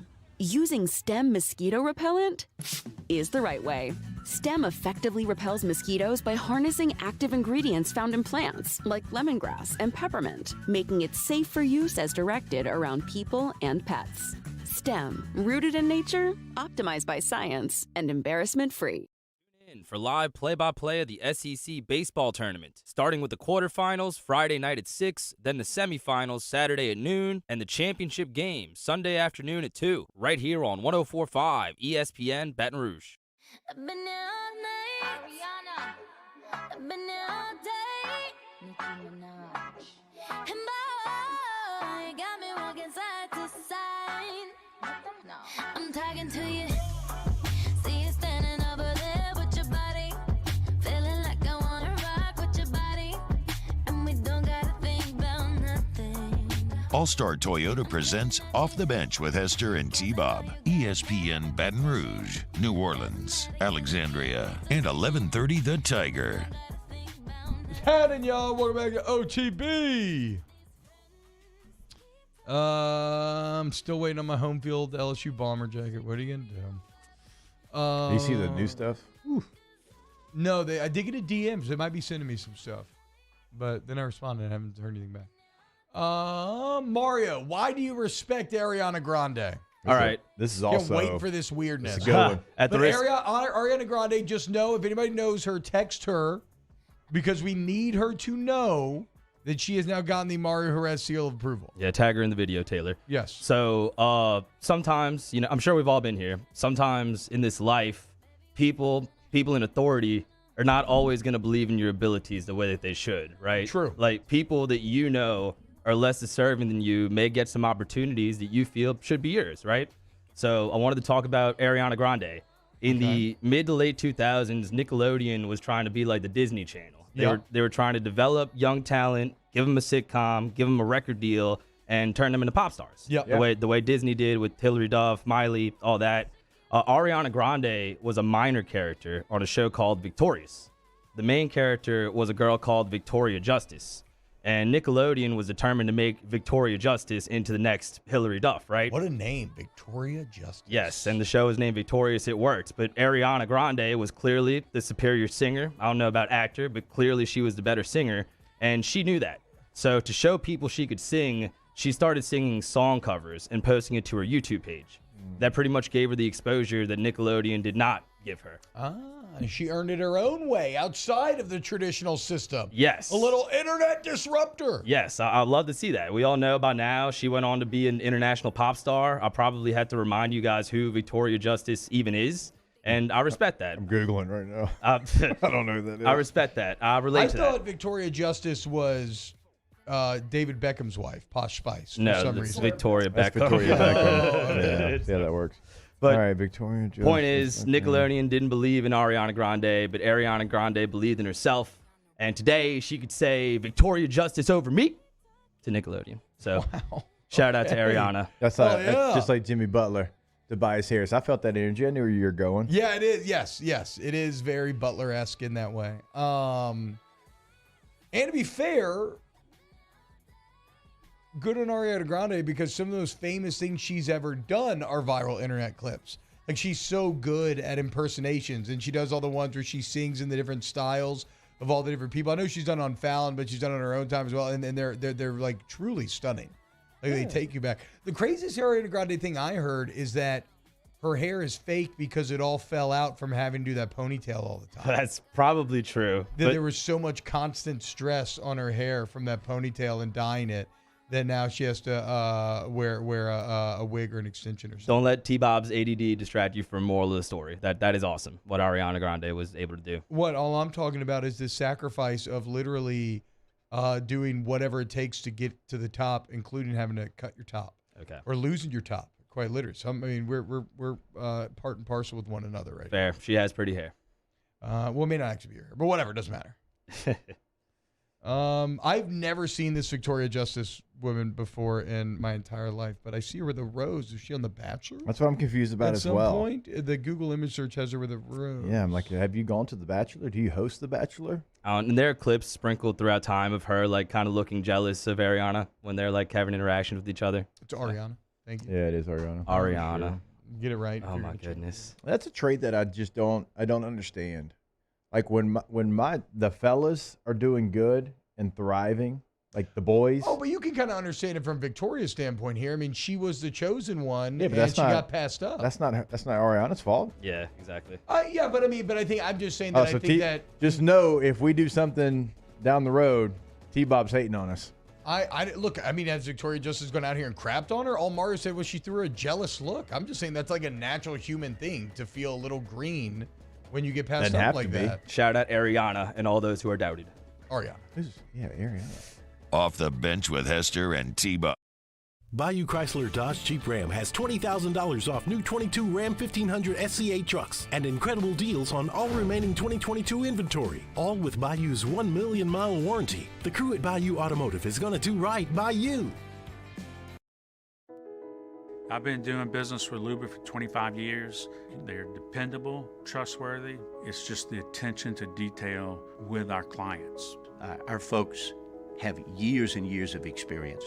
They're highly trained professionals, but many companies have that asset. What I'd like to think makes Luba a bit different is that we use those talents in a way that truly is dedicated to serving the needs of the folks who depend on us. Turn my music high, high, high, high, yeah. You don't know what you're doing. Sure I do. I'm from the streets where the hood can swallow on me. Bullets will follow on me. There's so much that you could run the slalom. And cops comb this top to bottom. They say that we are prone to violence, but it's home sweet home. With personalities clashing, chrome meets chrome. Prices up and down like this Wall Street. There it is, the extra mile. On the border of expected and extraordinary. For those willing to go further. Like vans customized for work or play. With safety and tech to keep you connected. Supported by a 5-star sales, service, and finance team. And backed by the 1-star you know. So go the extra mile. It's never crowded because so few have what it takes to go there. Mercedes-Benz Vans. Gulf Coast Office Products is a nationally recognized Savin office equipment dealer based right here in Louisiana. Over 100 employees strong, Gulf Coast has the boots on the ground to support all vertical markets from education, engineering, legal, and finance. With the latest in office technology from desktop to production segment units, Gulf Coast and Savin have the perfect fit for you. Call 225-756-2644. That's 756-2644 for Gulf Coast Office Products. When is a taco more than just a taco? When it's Government Taco. Voted best tacos 3 years in a row by 225 Magazine, Government Taco puts the most delicious spin on tacos the capital area has ever seen. With creative combinations like the Magna Carrot, the Filibuster, or the Steak of the Union. Plus perfect tortilla chips paired with the best salsa and queso you've ever had. And happy hour every day from 3 to 6 p.m. and all day on Thursday. Government Taco, 5621 Government Street. Bayou Ford has $15,000 off plus 0.9% APR for 60 months on all new 22 Ford F-150 SCA trucks and incredible deals on all remaining 2022 inventory, all with Bayou's 1 million mile warranty. The crew at Bayou Ford is going to do right by you.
Good morning, everybody. It is 9 a.m. on Friday, May 25th. Today in Baton Rouge, expect sunny skies with a high of 88. Coming up on OTBOT, we talked to Chef Michael Johnson at 9:15 for a new edition of Munchies.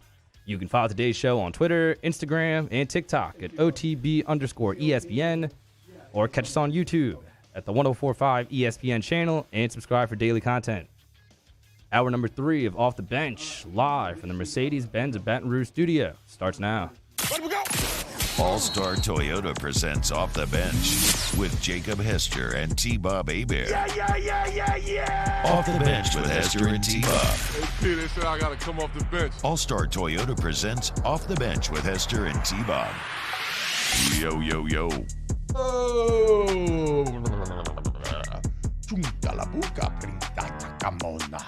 Welcome back. TB. Yeah, but Meatball says, tell T-Bob to be quiet. Very rude to be that loud when Mario does live read. Mario brought that on. We'll get to it in Big Deal. Mario did that to himself. Absolutely. Is T-Bob wear the bleed over the mic when Mario does the intro? Absolutely. It's called a part of the bit, boys. It's called a part of the bit. I'm used to it. It's like doing the drill when you're in the pocket and they throw beanbags at you. Exactly. You are Jameis Winston being hit with the, being tapped as he's working on his footwork. He handled that way better than Jameis getting the beanbags thrown at him. I'm tired of you hating on Jameis, Taylor. I am too, Taylor. I don't think you're new around here. We love Jameis. Why? On this show, okay? Why? Yeah. Because he's awesome. He's a great, what are you talking about? He won a national championship in college while winning a Heisman. He literally won 27 games in a row in college before losing one. He's a former number 1 overall pick that's thrown for over 5,000 yards in a season. He was dancing in the locker room on one knee after beating the Tampa Bay Buccaneers. Like, everybody loves him. He's hilarious. Screw you, dude. Okay? No, I'm not attacking his personality. I just don't think he's that good of a quarterback. Just kicking the man when he's down. He got benched. He got injured twice the last couple of years. What happens if he never tears his ACL? I don't know. Okay, exactly. None of us do. Know. Then he doesn't have to rehab. It's true. Yeah. So we do know that. Okay, Yeah. So it's one of the things that happens. And Sean Payton's probably still the Saints head coach. But instead now, Sean Payton's in Denver smoking weed. A perfect start to Big Deal or No Big Deal. Big deal. Ain't no big deal. Big deal. No big deal. Big deal. No big deal. No big deal. No big deal.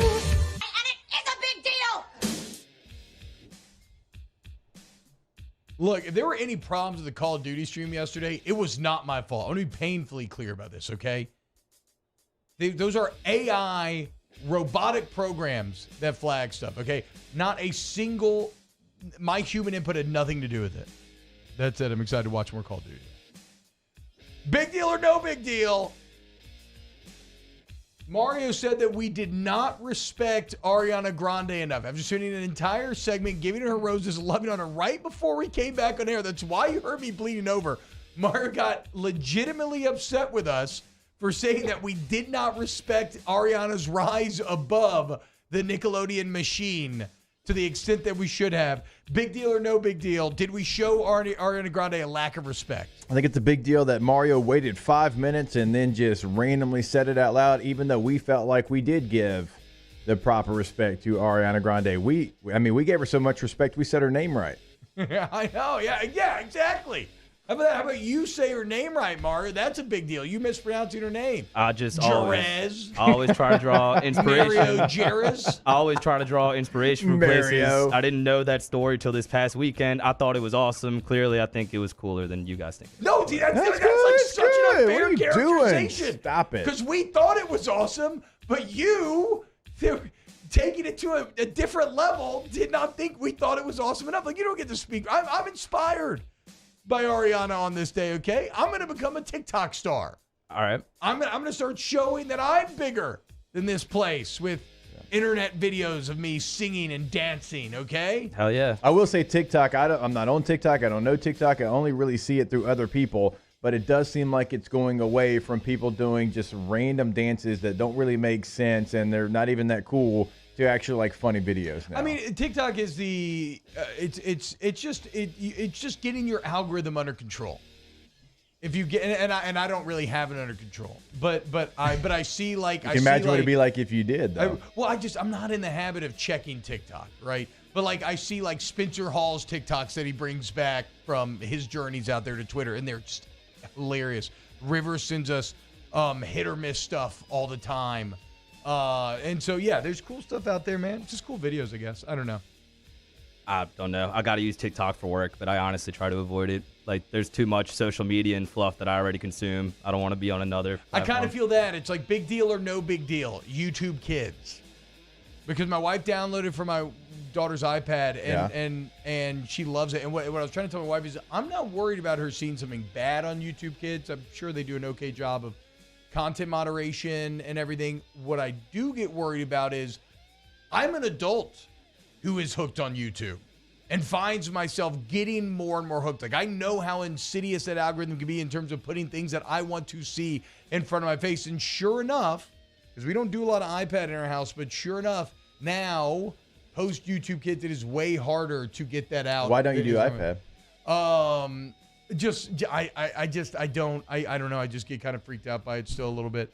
So during the summer, we're kind of being a little more lax. But no, generally the rule is only if we're going on a long road You trip. think it's because of, there were some things you couldn't do when you were growing up, maybe just through osmosis? Yeah, like the same way that I had to sneak into a closet and lie and say I was going outside and then sneak into a closet to play Pokemon Yellow with a flashlight. Like, I think you should have to do that. Like, I don't think I should just allow So you want Alice to play Pokemon sneak Yellow behind your back to watch YouTube Kids on her If iPad? she does that, more power to her. Okay. But I don't have to. I don't have to allow it necessarily. All right, big deal or no big deal? LA Clippers general manager Michael Winger has agreed to become the president of Monumental Basketball. What does that mean? Well, that means he is going to oversee the Washington Wizards, the Washington Mystics, and the G League's Go-Go. Big deal or no Who's big doing deal? this? The Mike Clippers general manager, former general manager Michael Winger. No big deal. I haven't heard of any of those teams. The Washington Wizards? Yeah, no. Who are they? In the NBA? In the NBA, that's an NBA team? And the WNBA, the Washington Mystics, and then the G League's Go-Go. Wait, the Wizards. That's who Martin Gortat used to play for. Yep. Back in the day. Oh, Yes. yeah. How about that? Forgot they were around. Used to be the Bullets, I think. Yes. Oh, okay. No big deal. Wow. Wow. This was actually going to be mine. Surprised you took it, but I think there's a Pelicans angle here, Tell them why you mad, son.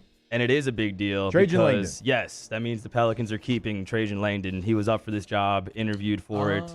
And Trajan, supposedly, according to David Griffin, is more responsible for like the college scouting and drafting, where the Pelicans have done really good in recent years. It's probably one of the most annoying part about Trajan Langdon's job is that David Griffin gets all the flowers. But in the same way, David Griffin does get all the thorns as well. Yeah, and I'm a lot happier with David Griffin, not just his managing of the team, but kind of picking his words, I think, more carefully. Like, the Zion thing was a disaster, but he's not constantly in front of the camera the way he used to be. Also, though, I mean, there's actually not a lot to attack Trajan on because the actual draft picks have been incredible. Yeah, he's been awesome. Him yeah. and Swin Cash, like the player development, the drafting, things the organization did not do good the 5 years prior to these last 5 years has been a lot better. So, yeah, the Pelicans aren't where they want to be, but it has nothing to do with Trajan Langdon. He's done his thing. So, I think it is a big deal that he's staying. What you got there, Taylor? Big deal or no big deal? Pats lose 2 OTA practices over another set of rules violations. Big deal or no big deal? No big deal. I mean, they're OTAs. What did they do, though? Either way, the fact they're still breaking rules after all these years, after everything they've already been popped for, and they're not good anymore with Brady not there, like, yeah, I think that is a big deal.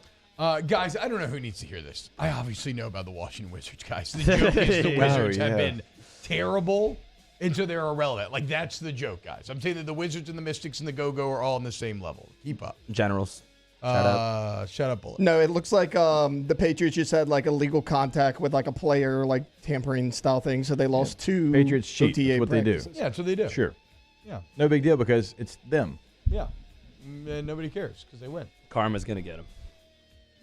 They still have all those titles. They don't really care. Yeah, I mean, Yeah, can Karma get? They can't take them from you. Yeah, I mean, they still have them. That's the real question: is can Karma get the Patriots? I do agree that. Like, there's almost, I don't want to say nothing.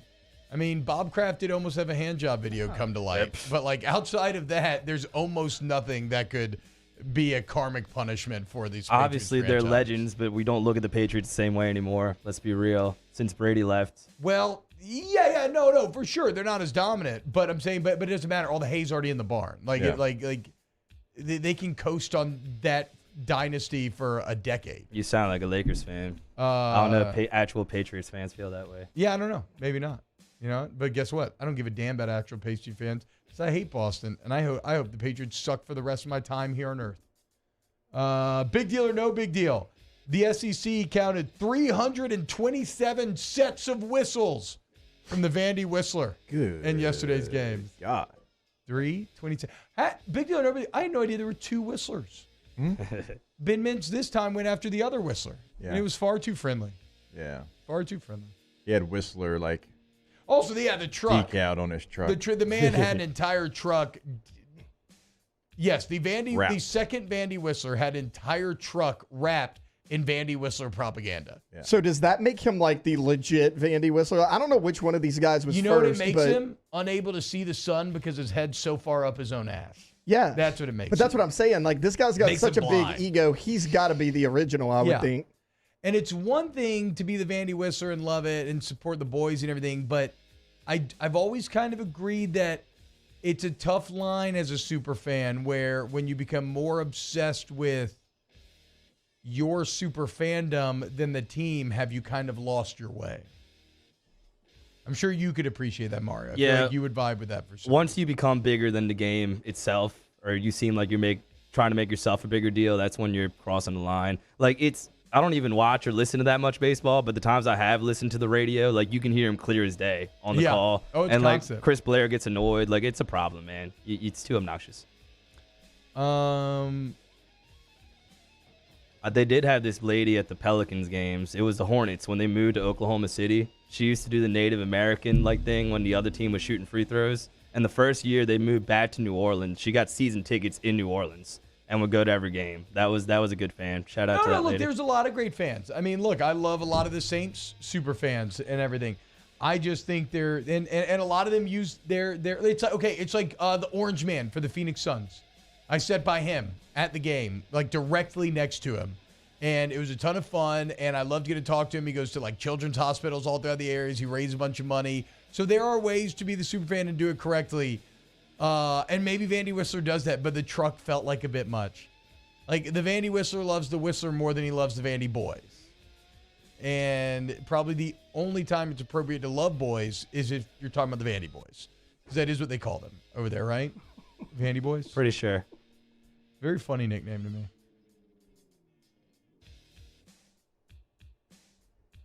Anybody else got any big deal or no big deals? Big deal or no big deal, USC basketball is completely overhauling the way they handle security and game day travel because of Bronny James. I mean, I get it, dude. I don't think it's a big deal because I don't really it's not going to affect any of us in any way whatsoever. But it shows you what a big deal being of the James royal family is. And I mean, let's be painfully clear. That's essentially what this is. It's like human royalty, at least the modern version of it. So I think that's probably apt. I think that's probably what they need to do. Yeah. I would say no big deal. I mean, didn't they have a thing with Olivia Dunn this year? They had to have extra security because a guy ran out there and wanted to take pictures with her. Creepy Auburn students. This isn't the first time it happened. Horny. They'll make a big deal about it because it's Bronny James and USC, but I don't think it really matters. Well, but no, hold on now though. This I'm not saying it's the first time it happened, but it kind of is. This shows you just how powerful the James family is. But yeah, I mean, it's not a big deal because we're not going to think about it ever again. I mean, USC basketball is in the big market, LA. They're a decent team. They're in a tournament, right? Or at least close to it. They were. To be able to bend that program to kind of your will does kind of, hold true to what you're saying, modern royalty. That is a big deal. The expectations are going to be so high on Bronny. I kind of feel bad for him, honestly. It's already impressive how Bronny's carried that burden, though, his entire life. It's kind of insane. If he ends up making an NBA team, take a bow. You should be able to die happy because that is insane that Bronny could make the NBA when his father is who he is. Maybe you think I'm crazy for saying that, but I don't know, man. It's so easy to go sideways. And I don't care who you are. Do you know how much hard work it takes to make the NBA? So we'll wait and see. We'll wait and see. But pretty cool if you're LeBron James to have you and your son basically taking over Los Angeles. I'm very intrigued. Very intrigued to watch him play. Won't lie. Like he seems to be like a much better shooter, facilitator than LeBron was at that age. Yeah. But clearly he's not the physical freak. No, and his off the dribble game is not as good. Like they're very different players. That's why I'm curious to see how he does. Well, that's why I give him so much credit is because he had to he had to find his route to getting to the NBA, and it was a completely different route than what his father was required to go through. Yeah, and that's why they sent him to Sierra Canyon too. Like his stats don't look anything like LeBron's stats when he was in high school, but it's more conducive to like moving the ball, being part of a team, sacrificing stats to win. Things that LeBron clearly wants to teach his son. Are they sitting because the T-Bob's nuts? Yes, Jordan. That is why. All week. And then we'll be back to standing next week. Sitting's all right. This makes me feel fatter and lazier. Are we busted for talking about LeBron's son while Denver just beat him and is going to the finals? No, because this is a segment where we really run the gamut. I mean, we just talked about the Vandy. Fair. You know, what are you going to do? I can't wait to watch Celtics Nuggets, dude. That is going to be a battle. Actually, big win for the NBA that this series did get extended because otherwise they were looking at a 9-day break before the finals were going to start. Yeah. Conspiracy Mario? NBA artificially extending the series? We'll find out tonight. All right. Nah, Scott Foster already got used. Oh, damn. Lee was the ref the last game, so Damn, LeBron's 6'9". I think he's listed at 6'8", but yeah, 6'8", 6'9". Oh, my God. No, so his youngest son, Bryce, he's a sophomore, and he's already like 6'6" or something. Bryce is nice, you're saying? Oh, I've never seen him play, but he's like 6'6" now. I'd be pissed if I was Bronny. Only 6'2", little bro 6'6". Get the hell up out of here, dude. Munchies with Chef Michael Johnson. All right, here we go. Greg Lamont, what is Jake watching? Charmed, Bundesliga, or EPL? SEC baseball. Yeah, baby. About to get away here about 13 minutes. Ethan Petrie. I think it's Pet. So I thought so too, but then I kept seeing Petri dish jokes well, from like D1 baseball. They kept saying Pet on the maybe on I'm the wrong. call yesterday. The only reason I Petri. started saying that is because I kept seeing Petri dish. Okay, Petri. I mean, Petri makes more sense in how it's spelled, certainly. Yeah. I don't know. Munchies, Chef Michael Johnson next. OTB, OT. Go to allstartoyotabatonrouge.com. All-Star Toyota of Baton Rouge.com. If you love OTB, support those who support us. We can't do this show without advertisers, okay? And All-Star Toyota of Baton Rouge has been an ally, major supporter, main title sponsor of the show for years now, y'all. So take your business there. But trust me when I say you're going to come away satisfied with whatever you and your family needs are in the vehicular department, okay? Go to All-Star Toyota Baton Rouge. Go see him at allstartoyotabatonrouge.com. Go see them and customize that vehicle. You can do it in person. You can do it online. We told you you can build it right there on the website. Pick out exactly what that microphone's struggling. It's so loud. All-Star's not struggling, though. They are not struggling. They can help you build that vehicle today, customize it just how you want it, like the Murdered Out Mini. allstartoyotabatonrouge.com. Our listeners fire off their opinions on the jimsfirearms.net hotline at 499-1045. Keep listening for your next chance to shoot us your thoughts with the jimsfirearms.net hotline on 1045 ESPN Baton Rouge.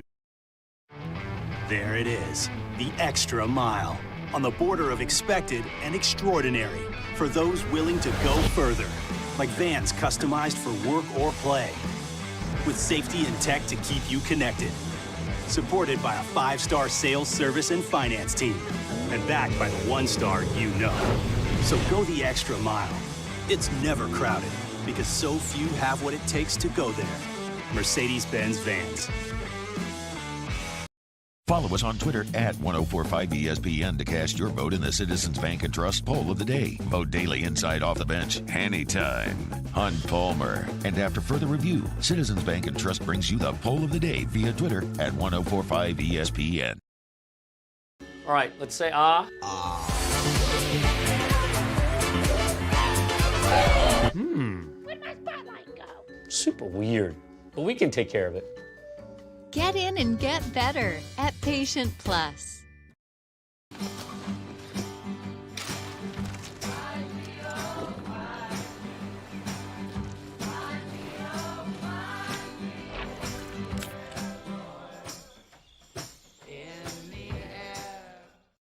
Hey, what's up, y'all? It's that time again. It's heating up. Your boat's getting ready to come out and spend all summer on the water. It's time to take your boat to the next level with front-to-back boat service, where if you want an incredible custom speaker install, it's going to blow people away in the water, that's there for you. You want an HD sonar where you can see the fish under the water before you cast, beat all your friends, that's there for you at front-to-back boat service. So don't put it off. We got the parts in right now. Get them now before they go back on back order. Front-to-back boat service.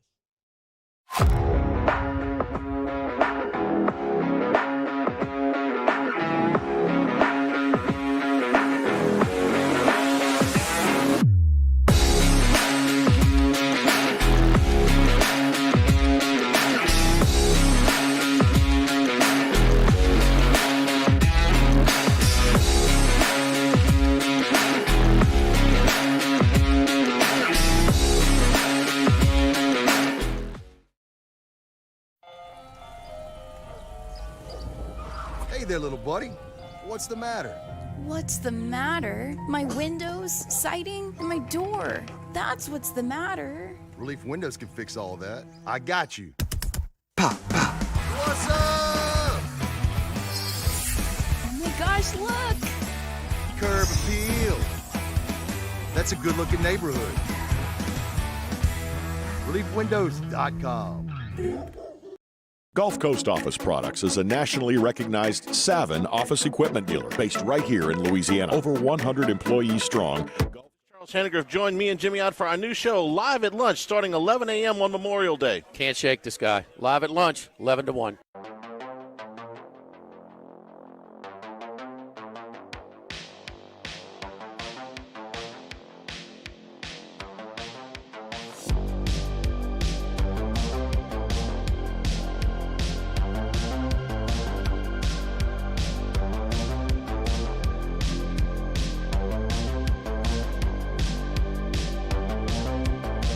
OTB OT with Hester and T-Bob on 104.5 ESPN Baton Rouge and 94.7 ESPN Alexandria. Jeez, dude, this is a crazy, depressing stat, if true, which I'm pretty sure it is.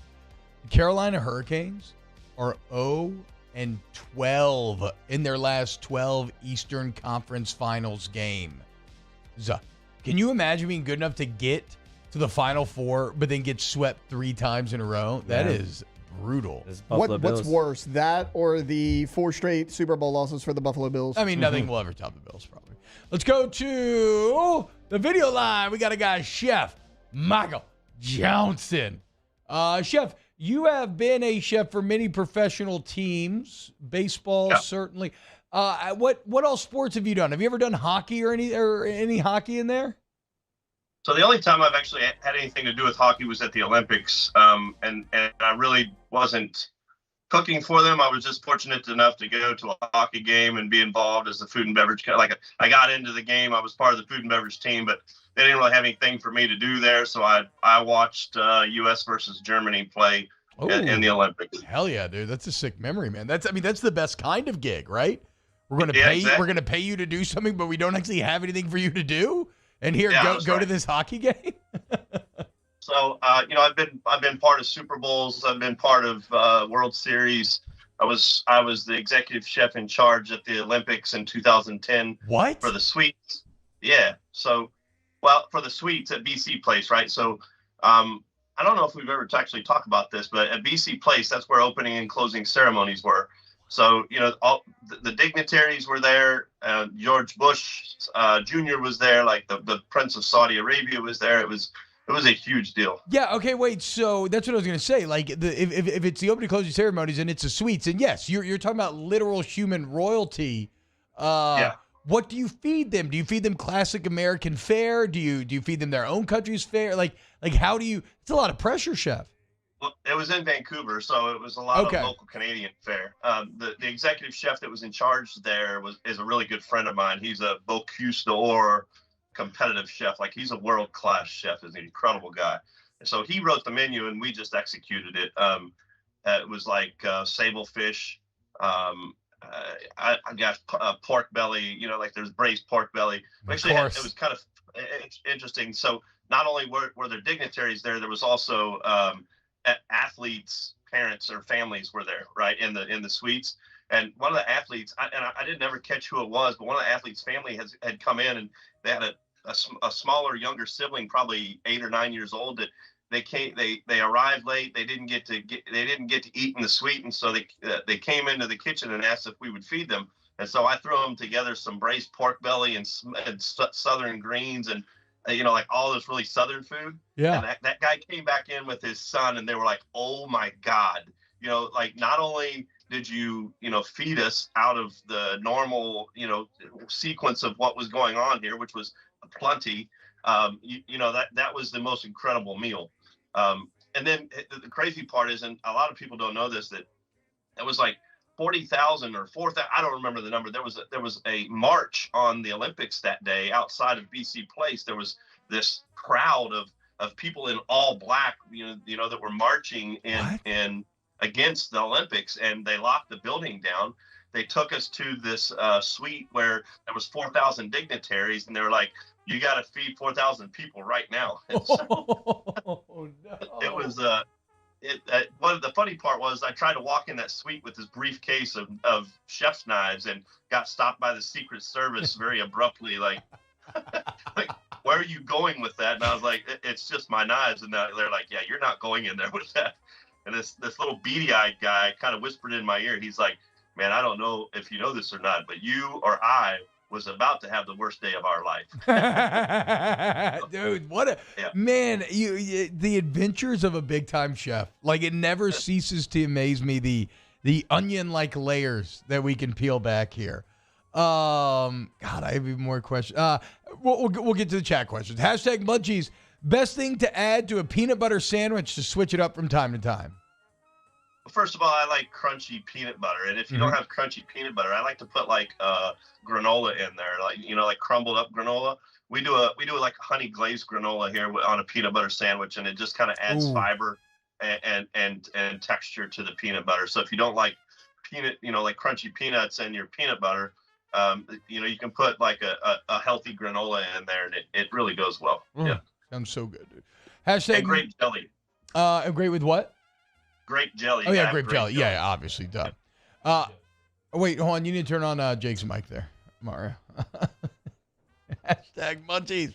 Rory Loop wants to know, have you ever eaten or prepared an ortolan songbird? No. I don't.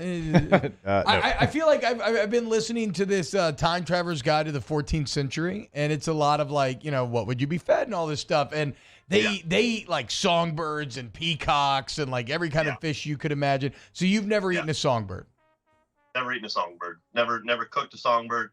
It's not to say if I wasn't in a particular situation where I was it was necessary, I wouldn't.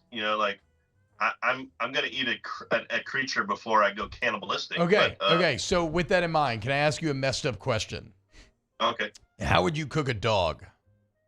What? Yeah, they do it in China, dude. They do it in China. They have entire dog festivals. Yeah. It's really insane to watch. I remember seeing a Vice News report. They have entire festivals where all they do is eat dog. Yeah. Wild stuff. How would you cook a dog? I mean, if you're going to back me into the corner and I have to do it like we're on an island, we got to, dude. Yeah. Yeah, I'm probably going to braise it. I feel like, if you remove the emotion away from it, it's going to be kind of a tough creature. So I think you're going to have to add some liquid and so slow cook to it. So moving on. It feels it's so weird. What a psychological thing. It's so weird how bad it feels to even have that conversation out loud. Sorry, Jake, go ahead. Yeah, I mean, dogs recognize you. I mean, there's a whole emotion. Anyway, I mean, I would feel less weird talking about cooking a human than I do cooking a dog, which is I don't know why that is. And Mario's like, what's the big deal? We've had that question before. Yeah, we have done the human one before. Okay. Let's go to an easy softball one here. Hashtag munchies. How do you season your French fries? We kind of have a basic seasoning of salt, white pepper, a little cayenne, and we use some dehydrated vegetables in there as well, like some dehydrated leek, some black garlic powder. So it's a little bit off the norm, but we have access to those spices, and they really lend themselves well to the vegetable. Hashtag munchies. J Love wants to know, best food you ever had at a sporting event? Well, I'm kind of biased on this, when I was in Seattle, like we cooked bougie food, and we had like pork belly sliders and stuff. So yeah. I was a fan of the garlic fries that we did there.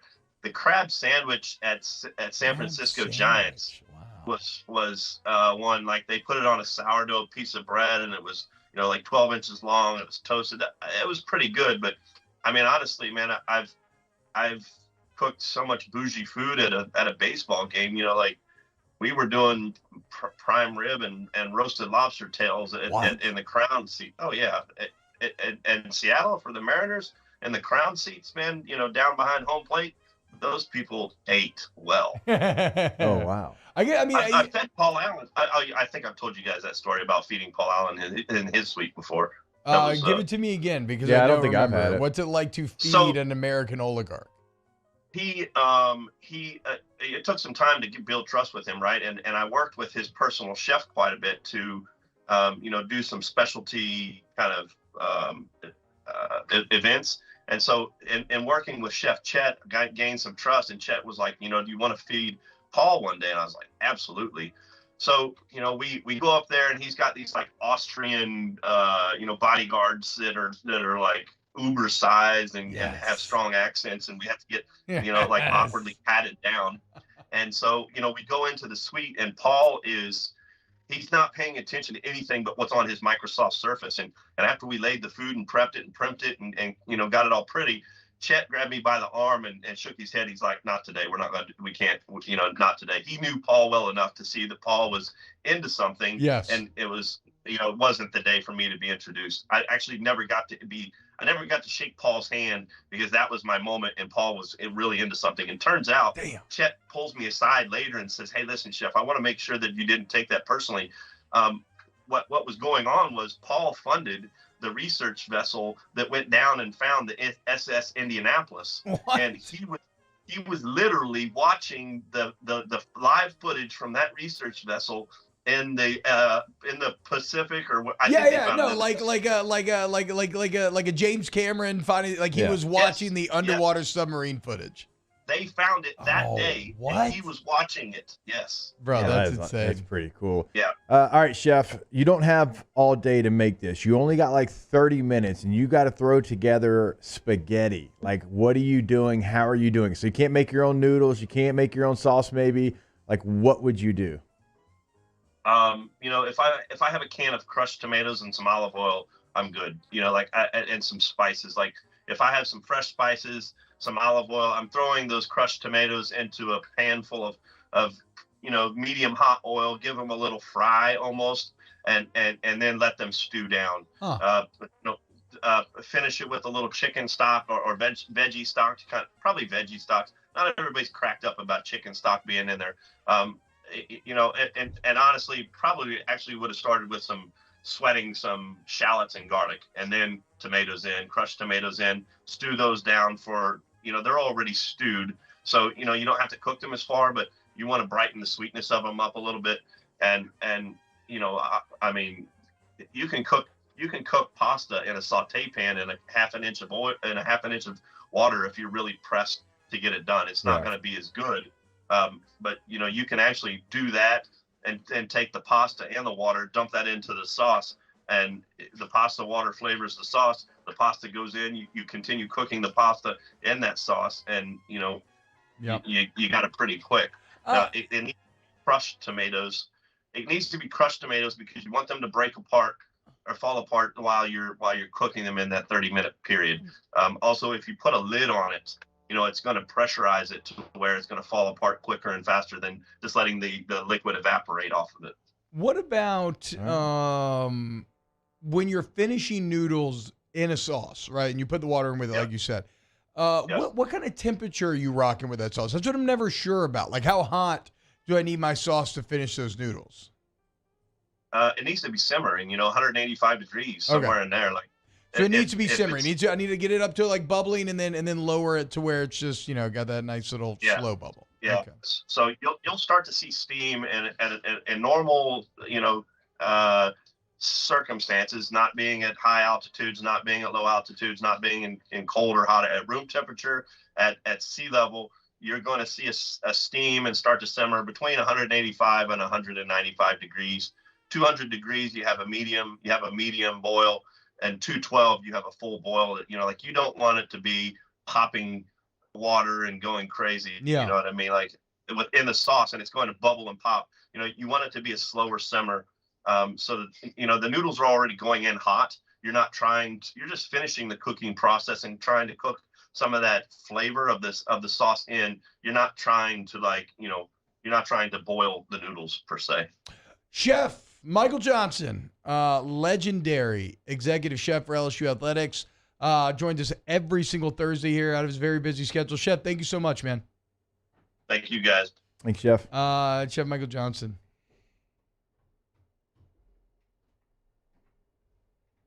I'm still just the Paul Allen story's pretty crazy. Feeding the dictionary is pretty crazy. Eating dogs is all pretty crazy. Those are weird munchies. When we get back here in OTB, I do want to remind you before we go to go to Pace Plus Urgent Care, PacePlusUC.com. If you need to get in, get better, you got something unexpected going on. Maybe the kids got sick or something, man. But you got stuff to do, bro. You don't got time, brodette. You don't got time for being sick, okay? There's nothing worse, boys, when you feel like a sniffle coming on like Thursday night or something and you have a big fun weekend planned. Well, guess what you're going to do? Friday morning, you're going to go into Patient Plus. You're going to sign in with just one touch on your phone. You're going to get in. You're going to get the treatment. You're going to get better. You're going to get out, okay? They're littered throughout the city. Patient Plus Urgent Care. PatientPlusUC.com. We love Patient Plus here on OTB. You're the best. More OTB coming up next. OTB, OT.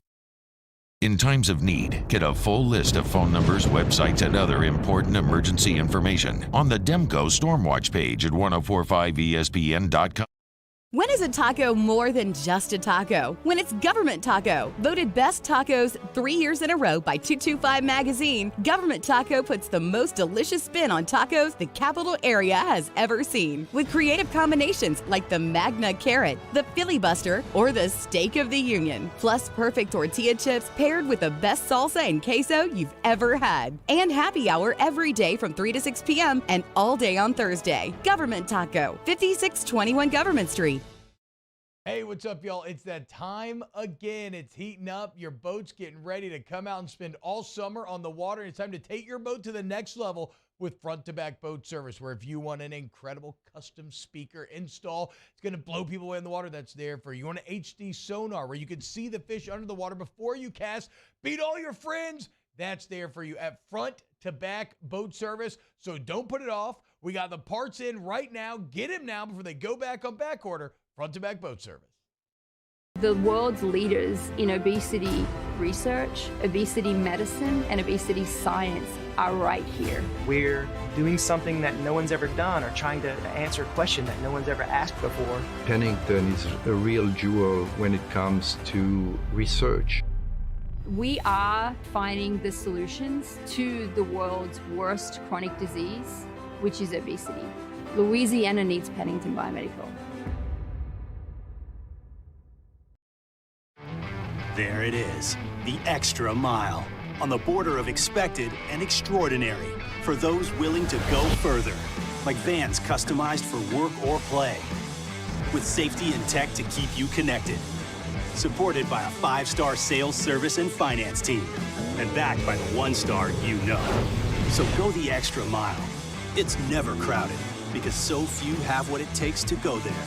Mercedes-Benz Vans. I've been doing business with Luba for 25 years.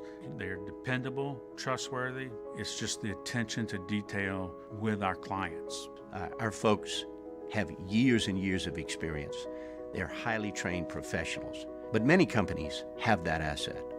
What I'd like to think makes Luba a bit different is that we use those talents in a way that truly is dedicated to serving the needs of the folks who depend on us.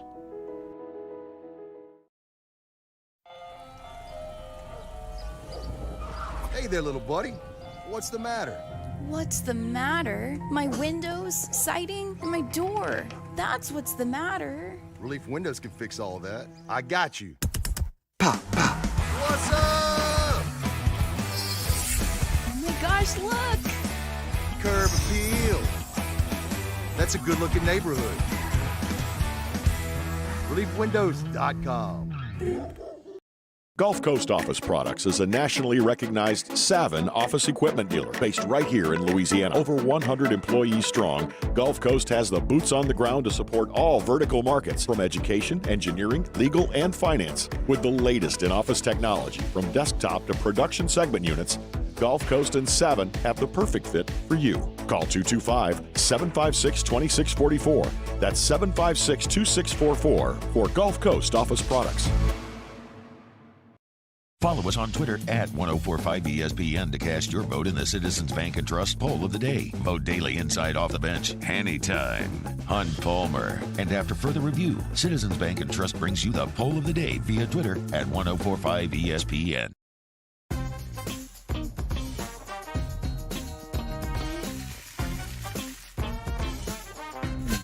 It's on. Join me for a Thursday edition of the Hunt Palmer Show. It's a Paul Skeens Day. We'll get you ready for LSU's matchup in the SEC tournament. And Joe Healy from Hoover. Hunt Palmer Show, 1 to 3 on Thursday, 104.5 ESPN Baton Rouge.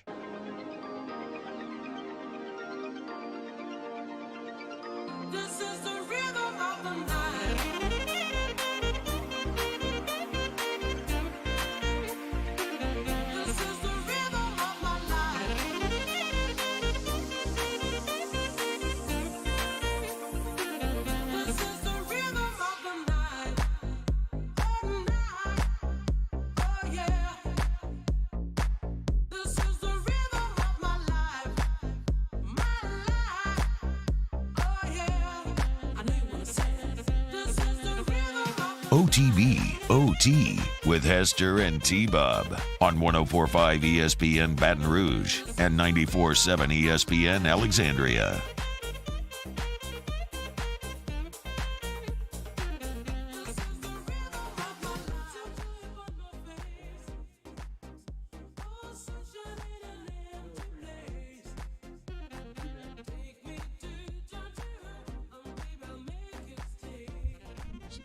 Oh, that was a funky little. I would love to be able to play the sax. If I was to rank instruments that I would like to play at a world-class level, piano will always be first. Sax or some sort of brass. See, so maybe sax or trumpet. I wonder if that would come in ahead of guitar. I think it actually would.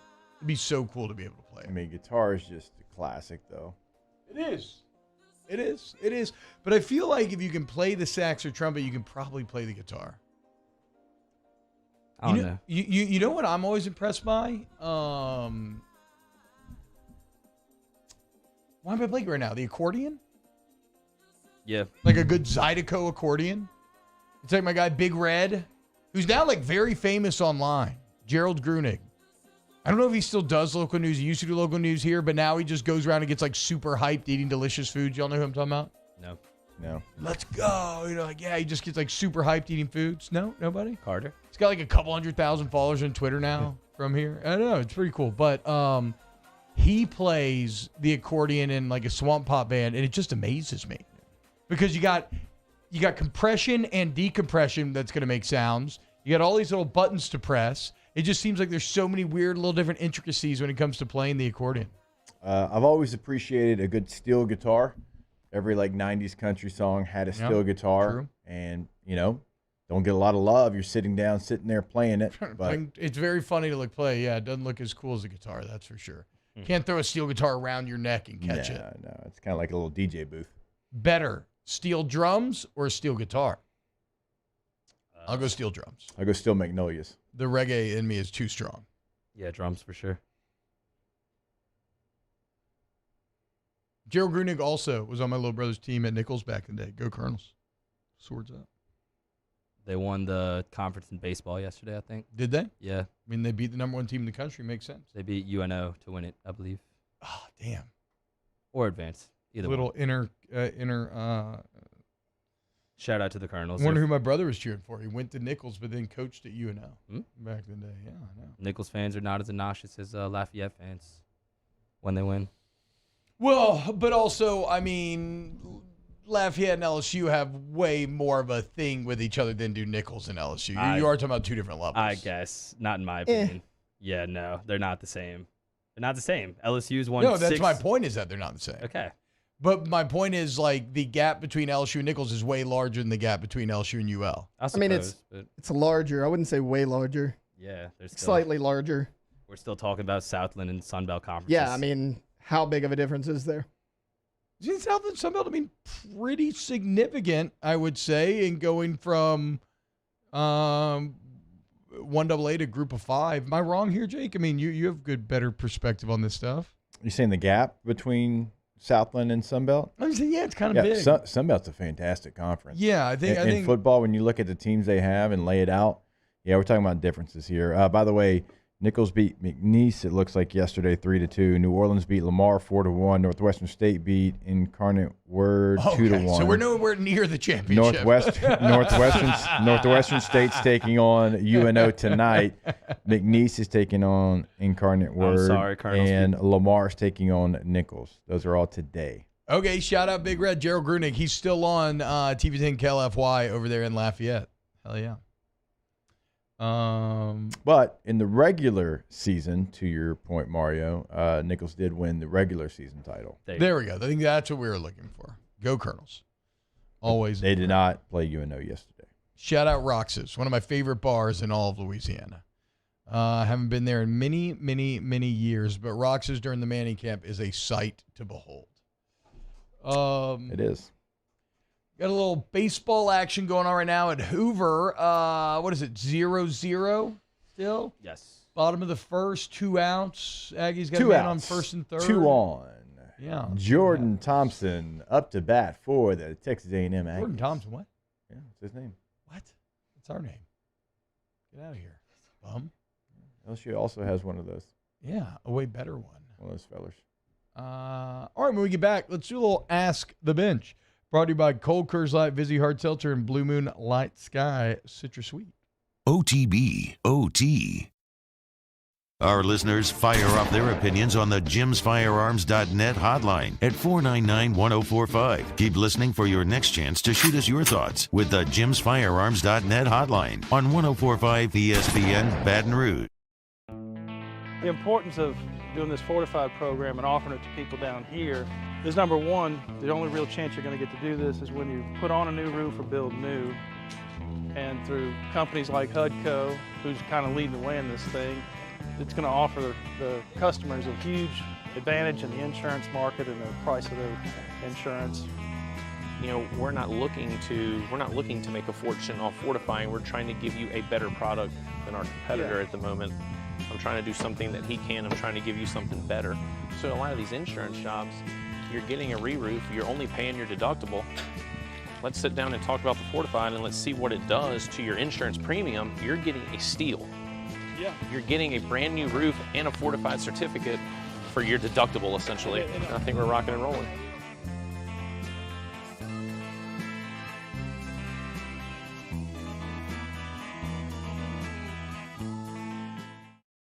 When is a taco more than just a taco? When it's Government Taco. Voted best tacos 3 years in a row by 225 Magazine, Government Taco puts the most delicious spin on tacos the capital area has ever seen. With creative combinations like the Magna Carrot, the Filibuster, or the Steak of the Union. Plus perfect tortilla chips paired with the best salsa and queso you've ever had. And happy hour every day from 3 to 6 p.m. and all day on Thursday. Government Taco, 5621 Government Street.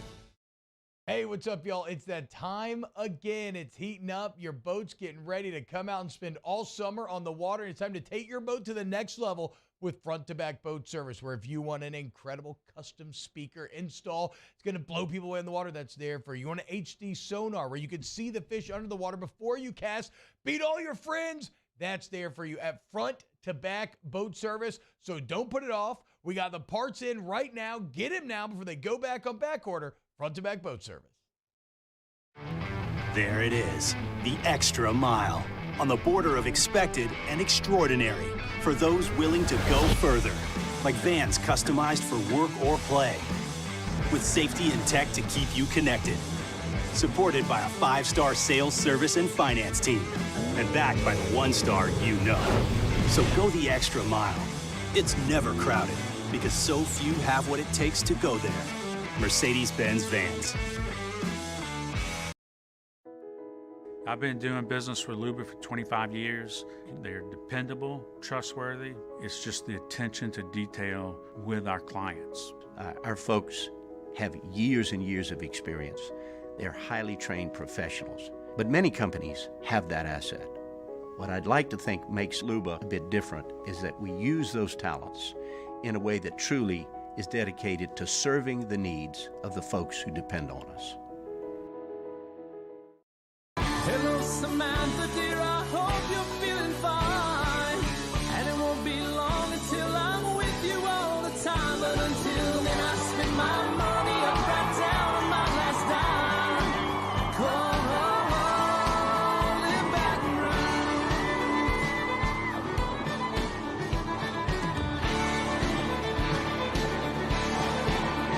I'm ready, what you put me on through. Gotta send my love down the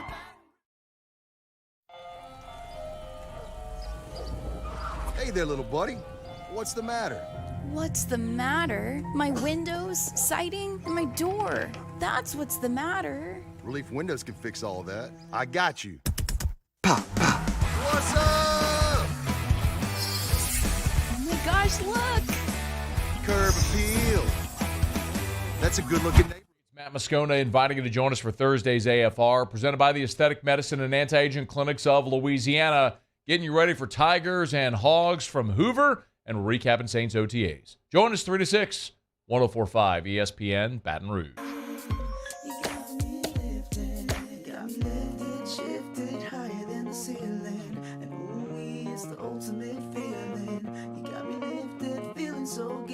Sugar, how you get so fly? Sugar, sugar, how you get so fly? Sugar, sugar, how you get so fly? Sugar, sugar, how you get so fly?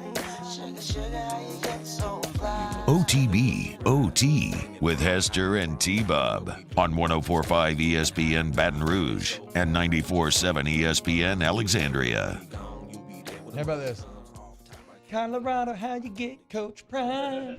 Colorado, how you get Coach Prime?